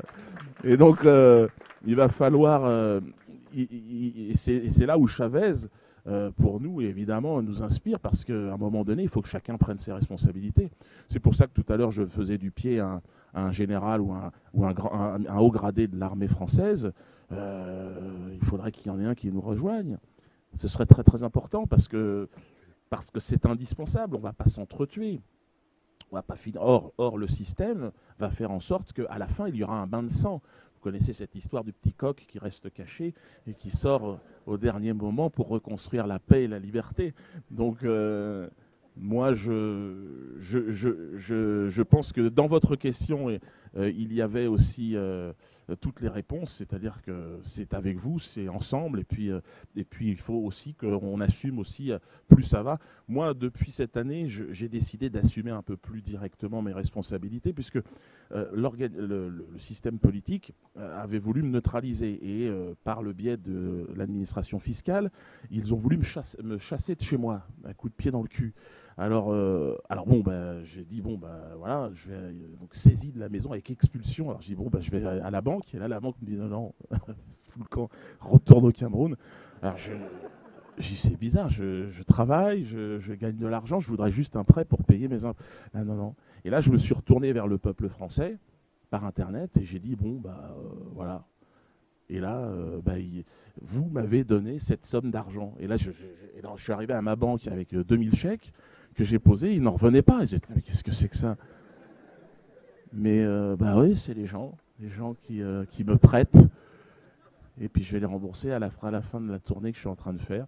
Je pense que j'ai donc une responsabilité, ne serait-ce que, déjà de rembourser évidemment tous ces gens, mais au-delà de ça, c'est surtout je prends conscience que le travail que je fais est important. Voilà, et c'est tout un tas de petites marques comme ça qui font qu'à un moment donné, je pense que, oui, alors moi ça passera par des sketchs. La démocratie, elle est déjà, le mot est un sketch, c'est-à-dire que c'est une utopie qui n'a jamais été réalisée et donc pour laquelle on peut travailler, mais on peut appeler ça comme on veut, quoi. Mais oui, en tout cas c'est un vrai sujet de comédie. Lui-même n'a pas. Et là, on me fait signe en régie. Voilà, on enchaîne. Très bien. Monsieur Bernheim, je crois que vous voulez répondre à Monsieur Biribi. Je crois qu'il est important de répondre à ces propos de haine, d'une haine extrême. Non, monsieur Baribi. Comment Brice, très bien. Avez-vous seulement des papiers, d'ailleurs? Vous savez, non, monsieur, s'il vous plaît, monsieur, un peu de respect. Et ami personnel de Dominique Strauss-Kahn, ne vous en déplaise, monsieur.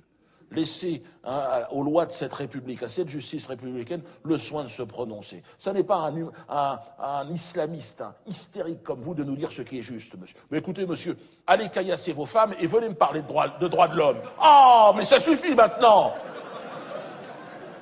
des droits de l'homme juif et des autres. Écoutez, ce que vous dites n'a aucun sens. Voilà, si on pouvait couper le micro de cette personne, hein, et même envoyer l'armée. Alors, écoute, non. Alors, voilà, Jésus, c'est le sujet, recentrons un petit peu le débat. Alors, vous le savez certainement, dans la religion juive, Jésus n'est pas considéré comme un prophète. Non, excusez-moi, non, c'est un juif comme les autres. D'ailleurs, dans notre esprit, Jésus est une affaire interne à notre communauté. Jésus ne vous regarde pas, quelque part. Nous avons Jésus comme vous avez Jean-Marie Bigard ou Carlos. C'est-à-dire un amuseur, un homme de divertissement, de talent. Mais voilà, il serait d'ailleurs quoi d'autre? Quoi? Fils de Dieu? Ah, oh d'accord. Donc Dieu a des enfants, Dieu en camping, Dieu à la plage. Alors là, on va essayer d'être un peu sérieux. Jésus s'est laissé embarquer dans une histoire, hein, le succès, des copains, l'alcool, voilà, jusqu'à se faire crucifier. Là voilà l'histoire de Jésus. Et là encore, les Juifs n'ont rien à voir dans cette affaire de crucifixion. Rumeur antisémite abjecte, colportée toujours par les mêmes, hein, les Mel Gibson, les Dieudonné, j'en passe. Mais les Juifs n'ont rien pu faire, monsieur. Les Juifs étaient là, comme tout le monde. Hein. Il est là, il est caché derrière. Bon, voilà. Non. Alors, oui, dans les textes religieux juifs, il est précisé, vous avez raison de le dire, que le sort de Jésus est scellé, hein, dans le Talmud pour ne pas le nommer. Hein, alors le sort de Jésus est scellé, il est de bouillir pour une éternité dans une marmite d'excréments. Oui, mais ça ne veut pas dire que les Juifs ne respectent pas Jésus. Au contraire, ça veut dire Jésus revient dans ta famille, hein, plutôt que de vivre dans le monde de l'excrément. D'ailleurs, taisez-vous, ce que vous dites n'a pas de sens. Vous savez, d'ailleurs, le pape lui-même l'a reconnu en se rendant à Jérusalem il y a peu de temps. Hein, il rampait sur le sol, le pauvre là-bas, il demandait pardon à qui voulait l'entendre. On lui a pissé dessus. Pourquoi? Pour cette collaboration abjecte, monsieur, de l'Église catholique avec le régime nazi. D'accord? Et là, je vais demander une minute de silence. Ah, on va dire que c'est bon. Vous savez, non, attention. Non, monsieur, c'est très grave. Bien sûr que le rôle de Jésus est central. Sans Jésus, pas d'église, pas de collaboration, pas même de nazisme. Jésus, vous voulez le fond de ma pensée, monsieur, un peu de respect. Jésus aurait dû être jugé à Nuremberg aux côtés d'Hitler. Voilà ce que je pense. Et non, c'est très grave ce que vous dites. Attendez. Et d'ailleurs, je soutiens d'ailleurs cette initiative de M. Klarsfeld, hein, président d'honneur de cette très noble association des beaux-frères et des belles-sœurs de déportés. Hein, et de leur chat, d'ailleurs, on oublie toujours de le préciser. Qui veut poursuivre Jésus, oui, 2000 ans plus tard, hein, et demander des réparations à hauteur d'un préjudice, malheureusement, qui ne se compte pas. Tout à fait. Et là, je vous apprends peut-être, monsieur Bernam, mais la chaîne sera partenaire de cette opération. Hein, donc, Jésus, rends-nous notre argent. Voilà. En partenariat, voilà, avec le ministère de la Culture, du Transport, Interflora, tout le monde. Alors, peut-être vous voulez intervenir, le père Bernardin, qui a l'air un peu en colère. Je suis pas en colère, je suis scandalisé. Parce que je viens d'entendre parler ainsi de notre Seigneur et Christ le roi, mort en croix des hommes pécheurs. Avec tout le respect que je dois à M. Bernheim, hein, lui et sa joyeuse confrérie, d'ailleurs, je suis scandalisé. Je trouve cela particulièrement injuste. Notre Seigneur a toujours pardonné, jusque sur la croix. Pardonnez-leur, Seigneur, car ils ne savent pas ce qu'ils font. Et il y aura cette marmite d'excréments comme ça pour l'éternité, en guise de remerciement. Mais là encore, notre Seigneur va pardonner. Je te pardonne, Bernheim. Hein? Suis-moi sur le chemin de l'amour éternel. Hein? Suis-moi sur le chemin de la vérité. Hein? Mais là, vous ne pouvez pas, bien sûr. Hein? C'est contraire à votre religion. Hein? On va plutôt choper la syphilis que de te suivre dans ton trou à rats. J'ai simplement lu le Talmud. Ton royaume des cieux n'est qu'un camp de manouches pour les chiens de la casse de ton genre. Ne me menacez pas, monsieur Bernheim. Ne me menacez pas. Hein, vous êtes peut-être producteur de cette émission, hein, vous ou votre cousin. Donc on va... Mais là encore, notre Seigneur va pardonner, malgré ce flot d'insultes ininterrompus. Vous voyez, il va pardonner. Je te pardonne, Bernheim.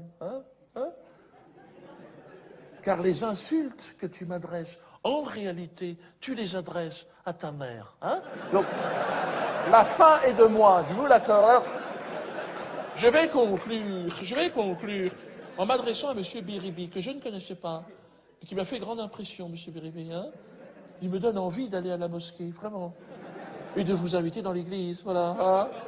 Non, je crois que vous avez résumé. Notre destin commun est là. Chrétiens, musulmans, main dans la main, hein, dans ce grand combat final contre Satan. Bon, là, on va essayer de détendre un peu l'atmosphère. On va peut-être essayer de détendre l'atmosphère en passant la parole à notre ami peut-être du Québec. Ah ben, je sais pas si je vais détendre l'atmosphère. Moi, mes oreilles sont pas capables d'entendre les hosties de coris d'un tabarouette. Les pleurnicheries de monsieur le curé, ben voyons donc, monsieur le curé. Saint-Christophe en slip, m'en soit témoin. Vous nous en avez fait bouffer de la marde. Tous les Québécois vous le diront. Je la connais pas, toute même dans le grain, non, la BTB, là-haut. À qui vous avez pas fait bouffer du chapelet au forceps? Hostie de calice de Sainte-Thérèse en string. C'est vous les crucificateurs de Christ. C'est pas le peuple québécois. Nous, on a porté son hostie de croix dans le neige. Vous nous avez confisqué notre éducation, les catholiques. Pour moi, toutes les religions, là, les juifs, les chrétiens, musulmans, c'est la même gang. Jésus, il n'a pas de religion. C'était un athée. C'était le prophète des athées. Conclusion comme une autre. Merci en tout cas pour votre participation. Voilà, c'est un cadeau de Khaled Meshal, un cadeau personnel qu'il m'a fait quand on s'est rencontrés dans la région là-bas. Cette écharpe du Hamas, fiers combattants du Hamas qui sont eux aux portes évidemment de l'enfer. Amis internautes, mes hommages. Merci encore pour votre soutien. C'est grâce à vous, je ne vous le dis pas assez souvent, que j'ai pu pendant ces 10 dernières années, contre vents et marées, mener à bien mes recherches. Je suis un chercheur, pas au CNRS, mais au Théâtre de la Main d'Or. C'est là que, dans mon petit atelier, mon petit laboratoire, j'essaye de trouver les recettes qui vont me permettre d'analyser par le rire notre société et plus largement dans l'histoire, je dirais, de notre espèce, l'espèce humaine. C'est ainsi donc que dans ce laboratoire, au hasard d'une expérience, j'ai créé, voici quelques années, et vous êtes au courant, sous l'effet d'une inspiration un petit peu comme ça, un peu baroque, le glissage de Quesnel. En initiant mes contemporains à cette pratique fantaisiste, je ne pouvais pas imaginer que derrière la façade un peu anodine et potache se cache un acte subversif capable d'incarner le déclic qui sera à l'origine de l'émancipation des masses laborieuses. Là, c'est un peu compliqué la phrase, mais je pensais pas que le mouvement de la quenelle aille aussi loin. Non. Aujourd'hui, il n'y a pas une journée où j'ai pas une quenelle qui m'arrive.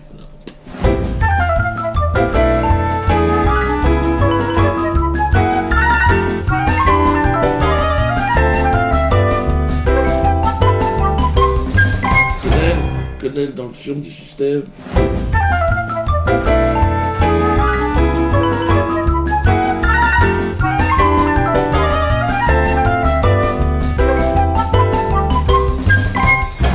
Beaucoup me disent, mais dis donc, qu'est-ce que ça veut dire, le glissage de Quesnel? Les gens ne savent pas.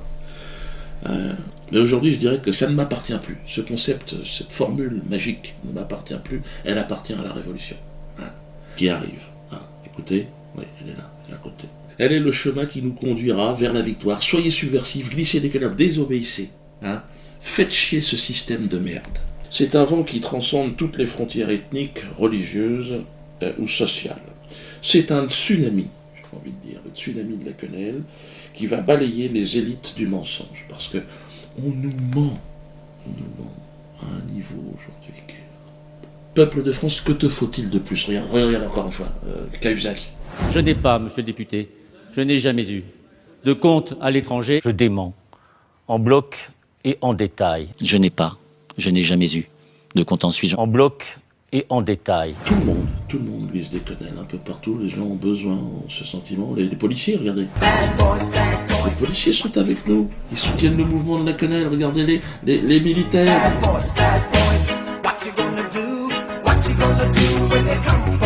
Hein? On en est presque à rêver qu'on aurait un coup d'État bientôt. Beaucoup me disent, ouais, ça serait bien qu'il y ait un coup d'État. Ah bah ça, c'est à ceux qui sont spécialisés là-dedans de le faire. Hein. À l'armée, aux policiers, il y en a plein qui sont énervés aujourd'hui. Allez-y les gars, on est derrière, le peuple vous suivra, faites un coup d'État. Vous pouvez installer n'importe qui au pouvoir, ce sera mieux que ceux qui sont là. N'importe qui, n'importe quel clochard ou mec qui traîne dans les bas-fonds d'une prison sera plus digne d'incarner cette fonction. Avec l'armée devant. Et le peuple derrière, ouais, on est libéré, ouais. Et la presse, certainement comme en Égypte, dira, ouais, le peuple a repris le chemin de la liberté, c'est le printemps français. Ah ouais, on peut être prêt à rêver. Dans le chaos sidéral dans lequel nous nous trouvons, le mariage pour tous est la serrure que nous attendions. Vous allez comprendre ce que je suis en train de dire. C'est une serrure dans laquelle nous allons glisser la quenelle révolutionnaire. Ça a été fait d'ailleurs. Avec le mariage d'Alfredo et de Germain, nous avons ridiculisé la République, c'est vrai. Mais c'est notre fonction. Nous sommes des humoristes. Ils sont dans le cadre d'un atelier, encore une fois, de chansons potaches. Il faut le savoir. C'est avec cette équipe que j'ai conçu Show Ananas, qui a bouleversé la donne sur le plan humoristique. Il y a eu un avant et un après Show Ananas. Et la plupart des humoristes que je croise disent oh merde, on peut plus bosser. Avant, tu vois, tu te blagues à Toto, tu roulais en Cayenne. Aujourd'hui, c'est fini. Hein. Alors moi, évidemment, je comprends les gens qui ont été victimes, évidemment, de ces personnes. Hein. Bon, je leur dis, je suis désolé, mais bon, moi, quenelle oblige. Ceux qui sont dans la courant de la quenelle, c'est quenelle. Quenelle. Vous savez, j'ai pris conscience de ce que nous faisions, de la dimension révolutionnaire de notre acte, quand le maire nous a donné le livret de famille. Là, j'ai dit, là, open bar, on est parti, c'est le décollement. La République est en train de s'envoler. Elle a scié la branche sur laquelle elle était assise. Les murs de la République s'effondrent chaque jour, un peu plus. Et vous verrez, le mariage de Germain et d'Alfredo est l'élément déclencheur. Au cœur des grandes gueules, alors on va évoquer ce truc incroyable, les amis. Le mariage homo, 2 détenus, Alfredo Stranieri et Germain Gueff, les témoins, l'humoriste Dieudonné, le terroriste Carlos, et alors le maire de Poissy, le maire socialiste, qui se prête à ce que d'aucuns appellent une mascarade indigne de la République, indigne d'un élu de la République. Est-ce que c'est indigne de la République ce qu'a fait le maire? C'est la question qui est posée. Non, on est dans la loi, on est dans la pure application du texte. Qu'est-ce que tu peux lui reprocher? Ça s'appelle le mariage pour tous. Ouais. Mais tous des citoyens, ils n'ont pas perdu leurs droits civils, ceux qui sont en prison. Moi, j'ai toujours considéré que cette loi n'aurait pas dû être votée. Mais bon, elle a été votée par les élus de la République. Est-ce que, d'ailleurs, on interdirait à un homme et une femme de se marier en prison? La réponse, c'est non. Est-ce qu'on interdirait un baptême en prison, y compris un baptême tardif pour un grand criminel? Non, attends, le maire, il a fait son boulot, le pauvre vieux. Attends, le maire de Poissy, on va quand même pas charger ce type-là. On est dans une situation où la société est prise en otage par 2-3 crétins, un ancien terroriste, un humoriste... tu dis quoi que la société est prise en otage et donc finalement le maire se retrouve pris en otage. Il pourrait très bien la dire. Mais nous sommes pris en otage ce matin même. Nous qui sommes là autour du micro à commenter les facéties de cet humoriste, de ce terroriste, de ces 2 co-détenus. Enfin, on va adopter un détenu, la famille va s'agrandir. On se fout de la gueule du monde. On se fout de nous. Nous allons reconstruire cette société. Hein. Petit à petit, parce que ça va être le grand bordel pendant un certain temps. Comme diraient les Kanaks, bon, on verra après. Hein, certainement, ça sera pas mieux après qu'avant la Révolution, mais ce sera plus digeste, pour moi.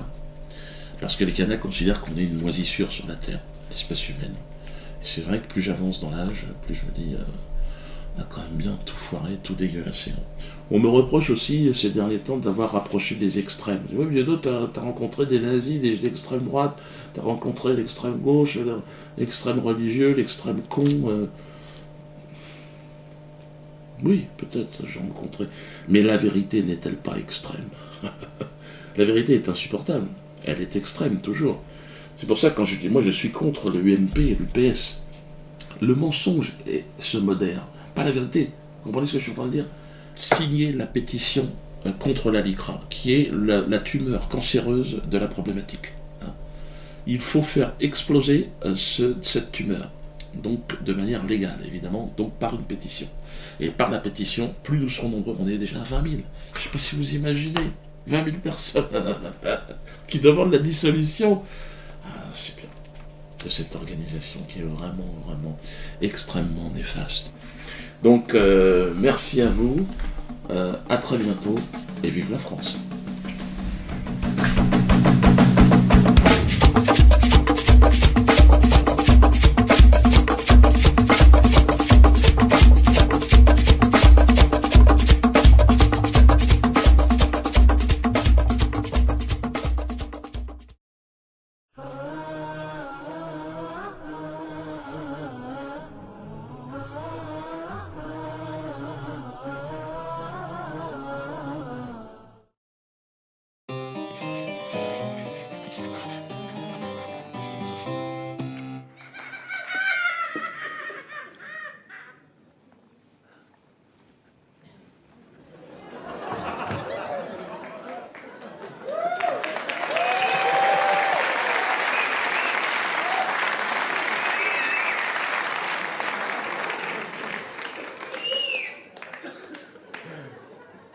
Je vais la refaire parce que là, c'est pas pratique.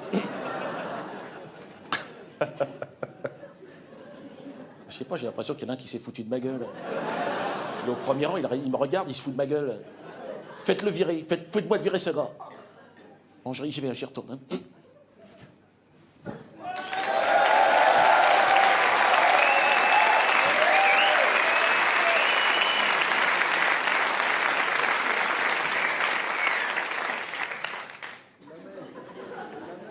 C'est pas évident, la mèche, non. On n'a pas l'habitude de faire ça. Complètement con de faire ça. Bonjour madame. Oh, bonjour monsieur. Allez, on y va. Quoi? Comment ça, il est 14 h 14 on était dans le d'embouteillage. On n'a pas fait exprès, hein. Comment ça, la prise d'otage est terminée, hein? Ah oui, mais attention, là. Oui, mais moi, je repars pas sans image, hein. Tu leur as dit, tais-toi. Tu leur as dit que c'était pour France 3 l'image ou pas? Tu leur as dit que c'était pour France 3 l'image ou pas? Qu'est-ce qu'il t'a dit, le gars? Qu'est-ce qu'il t'a dit? Et la liberté de la presse, alors tu lui as demandé la liberté de la presse? Bon, c'est pas grave, tu ne sais pas, tais-toi. Il y a de l'activité devant la maison, on va dire qu'ils sont dedans. Hein? Mais si, tais-toi, zoom. Vas-y, zoom sur moi. Zoom. Voilà, comme ça, tu me cadres avec la maison en fond, comme ça. Hein? Tais-toi, fais ce que je te dis, ne réponds pas. Francis, demande à des flics de passer derrière moi en uniforme, là. Ceux qui sont assis, là, ils n'ont rien à branler, les gars, tu leur demandes. Ah, tu veux dire, c'est pour... Mais non, c'est pour France 3, ils vont le faire. Ne réponds pas quand je te... Vas-y, fais-le, tais-toi. Bon, Jean-Jacques, il est bon le son, là? Jean-Jacques! Ah! Il y a l'autre. Mais réveille-toi, mon vieux. Mais non, il est à moitié sourd, de toute façon, tais-toi, vas-y. Bonjour, madame, c'est qui, ces deux-là? Bonjour, mesdemoiselles. Hein? Ah, c'est un homme, ça? Ah, d'accord. C'est un voisin, il a entendu quelque chose, là, ou pas? Il parle quelle langue? Je comprends rien, ça. Ah, c'est du français, ça? Ah ouais, c'est plus un accent, t'es fou. T'as 70 bornes de Paris, c'est fou, on comprend rien. Bon, on va dire qu'il a entendu des coups de feu, hein. On va dire que vous avez entendu des coups de feu, hein. D'accord, mettez-vous là, on va vous mettre un coup de peigne, là. Et ti. Non, la femme, non, partez-vous. Non, à 19 h, il y a des enfants devant la télé, attention. Hein, on peut pas faire n'importe quoi. Partez, madame. Oui, mais sortez du champ, là, vous me dérangez. Là. Marchez 1 heure. Voilà. Allez, on y va. Mettez-vous là, monsieur. Mettez-vous là. Mais voilà, un petit coup de paye, un coup de Karcher, même si t'as de la flotte, parce que là, ça... Allez, on y va. Ne réponds pas. Pardon? Nadège, elle est où, Nadège? Eh ben ouais, mes fiches. Ben alors, il a quoi? Comment ça, je les envoie pas? Oui, c'est bon, ça va. Eh ben, tu fermes ta gueule, tu la fermes. T'es stagiaire, tu la fermes, tu la ramènes pas. Ne réponds pas, tais-toi. Baisse les yeux comme ça. Non, mais me fais chier, l'autre, elle est stagiaire, non, mais ça va. Bah, allez, on y va, tais-toi, toi aussi, on y va. C'est moi qui donne le top départ, on y va. Ah, c'est moi qui vais, allez, j'y vais. Je me trouve actuellement devant le 12 de l'avenue des Martyrs d'Ouvéa à Plessac, Attends, coupe. Qu'est-ce que c'est que ce bordel? Qui a fait ces fiches chez toi, la neige? Mais tu dois simplifier quand tu fais tes fiches, enfin merde. Qu'est-ce qu'on vous apprend en école de journalisme?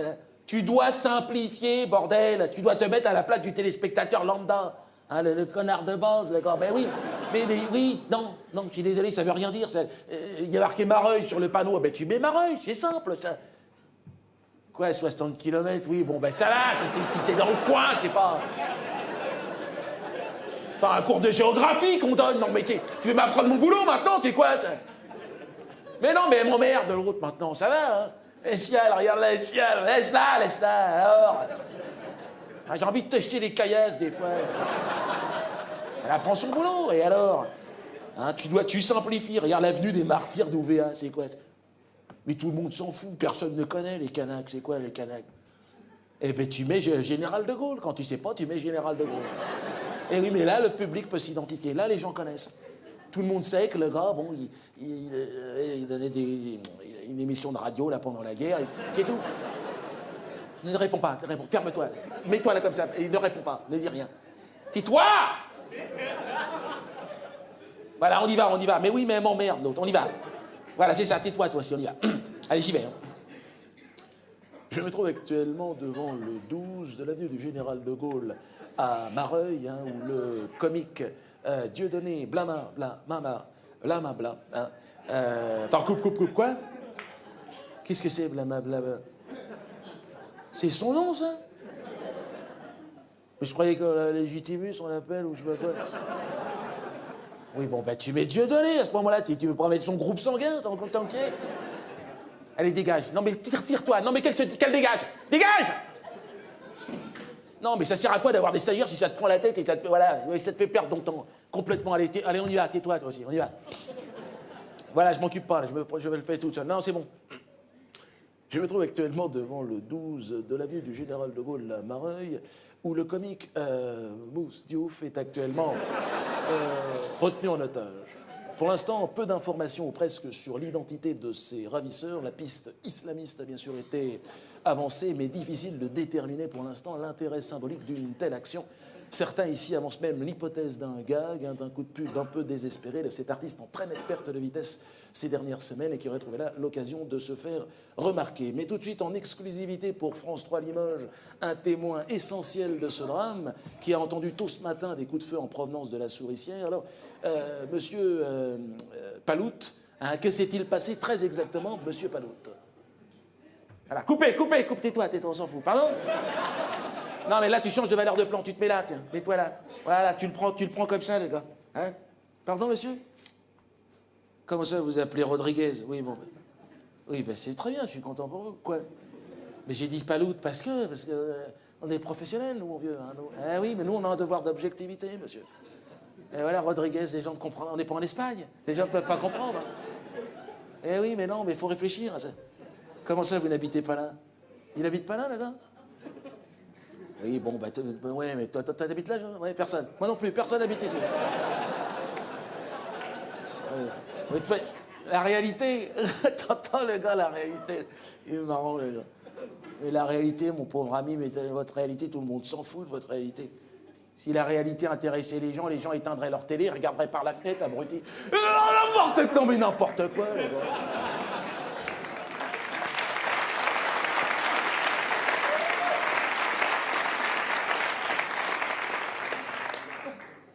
Mais non, mais je ne te tutoie pas, crétin, j'essaye de t'expliquer. Tais-toi! Qu'est-ce qu'il veut voir, le Français, quand il allume sa télé? Ne réponds pas! Qu'est-ce qu'il veut voir, le Français? Il veut du rêve et il veut de l'émotion, le Français. Eh oui, mais Rodriguez, ça vous fait pas rêver, moi. Voilà, hein, vous êtes maçon, c'est parce qu'on s'en fout, de toute façon. Hein? Non, l'information n'a rien à voir avec un spectacle, Jean-Jean. Eh ben, je suis désolé, tu la fermes, mais tu es caméraman, tu es caméramine et tu nous lâches. L'information, je suis désolé. Hein, là, il y a des stagiaires qui t'écoutent, alors ne dis pas n'importe quelle connerie. Hein, l'information, non, c'est important. Hein. Qu'est-ce qui nous intéresse à nous, journalistes professionnels? Nadège, viens, reviens! Qu'est-ce qui nous intéresse à nous, journalistes professionnels? C'est de mettre en scène l'information, d'accord, hein? Oui, mais dans un souci d'objectivité. Hein? Moi, j'ai toujours été objectif. Je n'ai jamais donné mon point de vue personnel, c'est bien simple. Pourquoi? Parce qu'il ne m'intéresse pas, Nadège, c'est tout. Et crois-moi que ça m'a posé pas mal de problèmes dans ma vie privée. Hein. Tu te souviens, ma première épouse, là, Isabelle, qu'est-ce qu'elle a pu m'emmerder? Chérie, tu m'aimes. De grâce, madame, reste objectif. Ah, t'es là, oui, mais tes enfants, tu aimes tes enfants. Elle me disait, je n'ai aucun point de vue sur ces personnes. Laissez-moi vivre. Ah, elle s'est cassée, je m'en voulais plus en entendre parler, c'est tout. Hein. Ah, avec les enfants, je les ai jamais revus, mais non, mais elle ne supportait pas mon objectivité. Ah, mais oui, mais nous, c'est notre devoir. Hein. Ah, il faut beaucoup de sacrifices et d'éthique pour faire ce travail, Nadège. Tu verras. Ah, ouais. Voilà, ah ouais. Mais tais-toi maintenant, parce qu'après, c'est n'importe quoi. Allez, on y va. Ferme-la. Allez, on y va. Allez, on est sur vous, monsieur Paloute, là. C'est à vous maintenant. Hein. Voilà, t'es sûr, monsieur Paloute? Ben oui, la lumière se couche, il faut y aller. Pardon? Comment ça? Non, vous bougez la bouche, c'est tout. Hein, on s'occupe de tout. Quoi? Pourquoi il rit, le gars? Allez aux toilettes. Allez. Il se pisse dessus. Non, c'est normal, c'est le trac, ça. Mais allez tiens, profites-en. Va faire un plan de l'église. Voilà, les monuments, les monuments aux morts, les conneries du coin, pour qu'on identifie le truc. Ben oui, je sais bien qu'on n'a pas le temps de faire une information de qualité, c'est pas moi qui va l'apprendre. Ah, ben c'est pas comme aux États-Unis. Et moi, j'y étais. 11 septembre, j'y étais. Enfin, je suis arrivé le 14, mais enfin, j'étais là. Moi, ils m'ont mis une claque. Les Ricains, ils m'ont mis une claque. Ah non, ils ont 20 ans d'avance. Ah, les Américains, ils ont 20 ans d'avance. Moi, je suis arrivé là-bas, puis les observateurs occidentaux, on a été chouchoutés. Hein. Ah ouais, on est arrivé en tour en hélicoptère de tous les décors et tout. Ah, super, tu sais, les équipes techniques, 50 caméras en numérique. Ah, il y avait tout le monde, les dresseurs d'ours, les cracheurs de feu. Mais c'était Hollywood. Résultat, ils ont fait péter l'audimat, les gars, parce qu'ils savent bosser. Hein? Mais non, mais regarde, 2 jours après, c'était la minute de silence dans le monde entier. Hein, et tout le monde voulait casser du bougnoul. Même moi, il va dire, tiens, on a un épicier marocain en bas de chez moi. Là. À tout l'immeuble, on est descendu, on lui a cassé la gueule. Mais t'es marrant, on avait peur, t'es marrant, toi. Le gars a les clés du local à poubelle. Qui te dit qu'un jour, il va pas se faire sauter dans les poubelles? Ben, ce sont nos poubelles, je veux dire, on ne fait pas... Mais non, mais regarde, Bush remontait dans les sondages. Au passage, il récupérait des puits de pétrole en Asie centrale. Ni vu ni connu, parce qu'ils savent bosser, les gars, c'est tout. Hein. Ben Laden. Non, tu fais exprès ou t'es con, on sait jamais. Mais c'est pas le vrai que t'as vu sur les cassettes en douille. Mais je te dis, c'est un figurant, je l'ai croisé à Las Vegas, le gars. Ils ont tourné ça 2 jours avant. Mais je te dis, je l'ai vu. Il était aux machines à sous, il sait plus quoi faire de son fric, là. Ah non, c'est Smaïn qui a fait le con en refusant le rôle, crois-moi.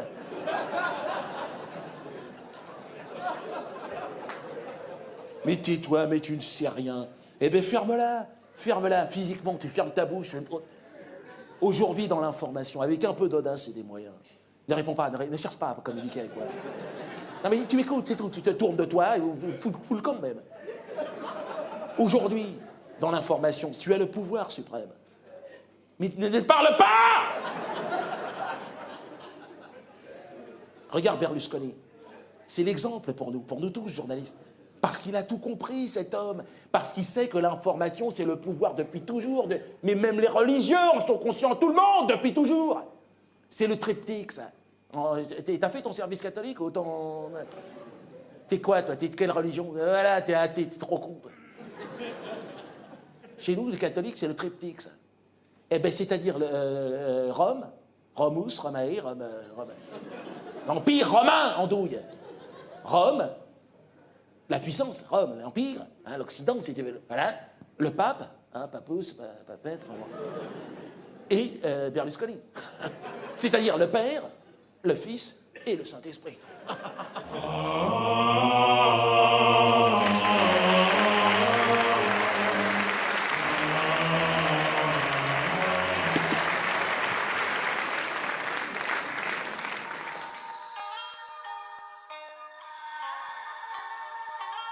Chers amis internautes, bonsoir. Bonsoir, bonjour, quelque part, on n'en a rien à foutre. L'heure est grave. Oui, puisque le premier prétendant au trône de France, DSK, vient de se faire choper comme un vulgaire chicanos par la police new-yorkaise. Je rêve plus, je trouve plus mes mots. Ah, je suis choqué, je suis outré, je ne dors pas depuis 3 jours. Qu'est-ce qu'on lui reproche? Qu'est-ce qu'il a fait, Tesca? Il n'a rien fait, ce mec. Alors oui, il aurait, soi-disant, tenté de glisser une malheureuse petite quenelle sauce écrevisse, un petit truc de rien du tout, dans les babines d'une négresse à plateau. Non, mais où va le monde, le mec? Vous avez vu ces photos de notre futur président de la République un peu partout dans la presse, à la télévision, menotté, traité comme un portoricain. C'est indigne pour la France. Et j'ai été comme Martine Aubry d'ailleurs, elle l'a dit, hein. On a pleuré, moi j'ai pleuré. J'ai chialé. Et la présomption d'innocence? Qu'est-ce qu'on en fait de la présomption d'innocence? Alors oui, le procureur nous a dit, oui, il y a des preuves irréfutables, il y a des bandes vidéo où on voit l'autre femelle babouin là, qui sort de la chambre en panique, chercher des bananes, c'est parce qu'elle est fou. Alors il y aurait des griffures aussi sur le torse de DSK qu'elle aurait fait parce qu'elle n'est pas contente. Et on aurait trouvé des traces de sperme sur la moquette, dans le couloir, dans l'ascenseur de la rue. Bon, oui, effectivement, à un moment donné, bon, il a lâché le tuyau d'arrosage, il en a foutu partout. Bon, ben ça arrive, et le stress? Et le stress, qu'est-ce que vous en faites du stress? Alors il aurait dû, compter fleurette à Chica, t'as de beaux yeux, ma belle, vas-y, est-ce que tu veux que je te bouffe les puces? On est où, les mecs? On parle quand même du patron du FMI, cet homme est sous stress, il vit sous la pression. Patron du FMI, je te parle pas, moi, d'un épicier arabe de Bobigny, les gars, on est ailleurs, les gars, faut réaliser. Et puis surtout, il fait quand même partie du peuple élu, parce que la personne n'en parle. Mais quand même, il y a un respect à avoir, qu'on doit tous avoir, le peuple élu. Au-dessus, c'est le soleil, le mec. Il y a quand même une souffrance, il y a quand même des bénéfices. Enfin, il y a quand même la Shoah. Shoah nanas, Shoah abricot, touche à mon cul pour voir si ça fait de la musique. Pour moi, comme l'a dit BHL, hein, qui a réagi immédiatement, c'est un complot antisémite très nettement. Derrière, c'est certainement Le Pen, l'Iran, Al-Qaïda ou les nazis. On veut éliminer Dominique Strauss-Kahn. Pourquoi? Qu'est-ce qu'il a fait?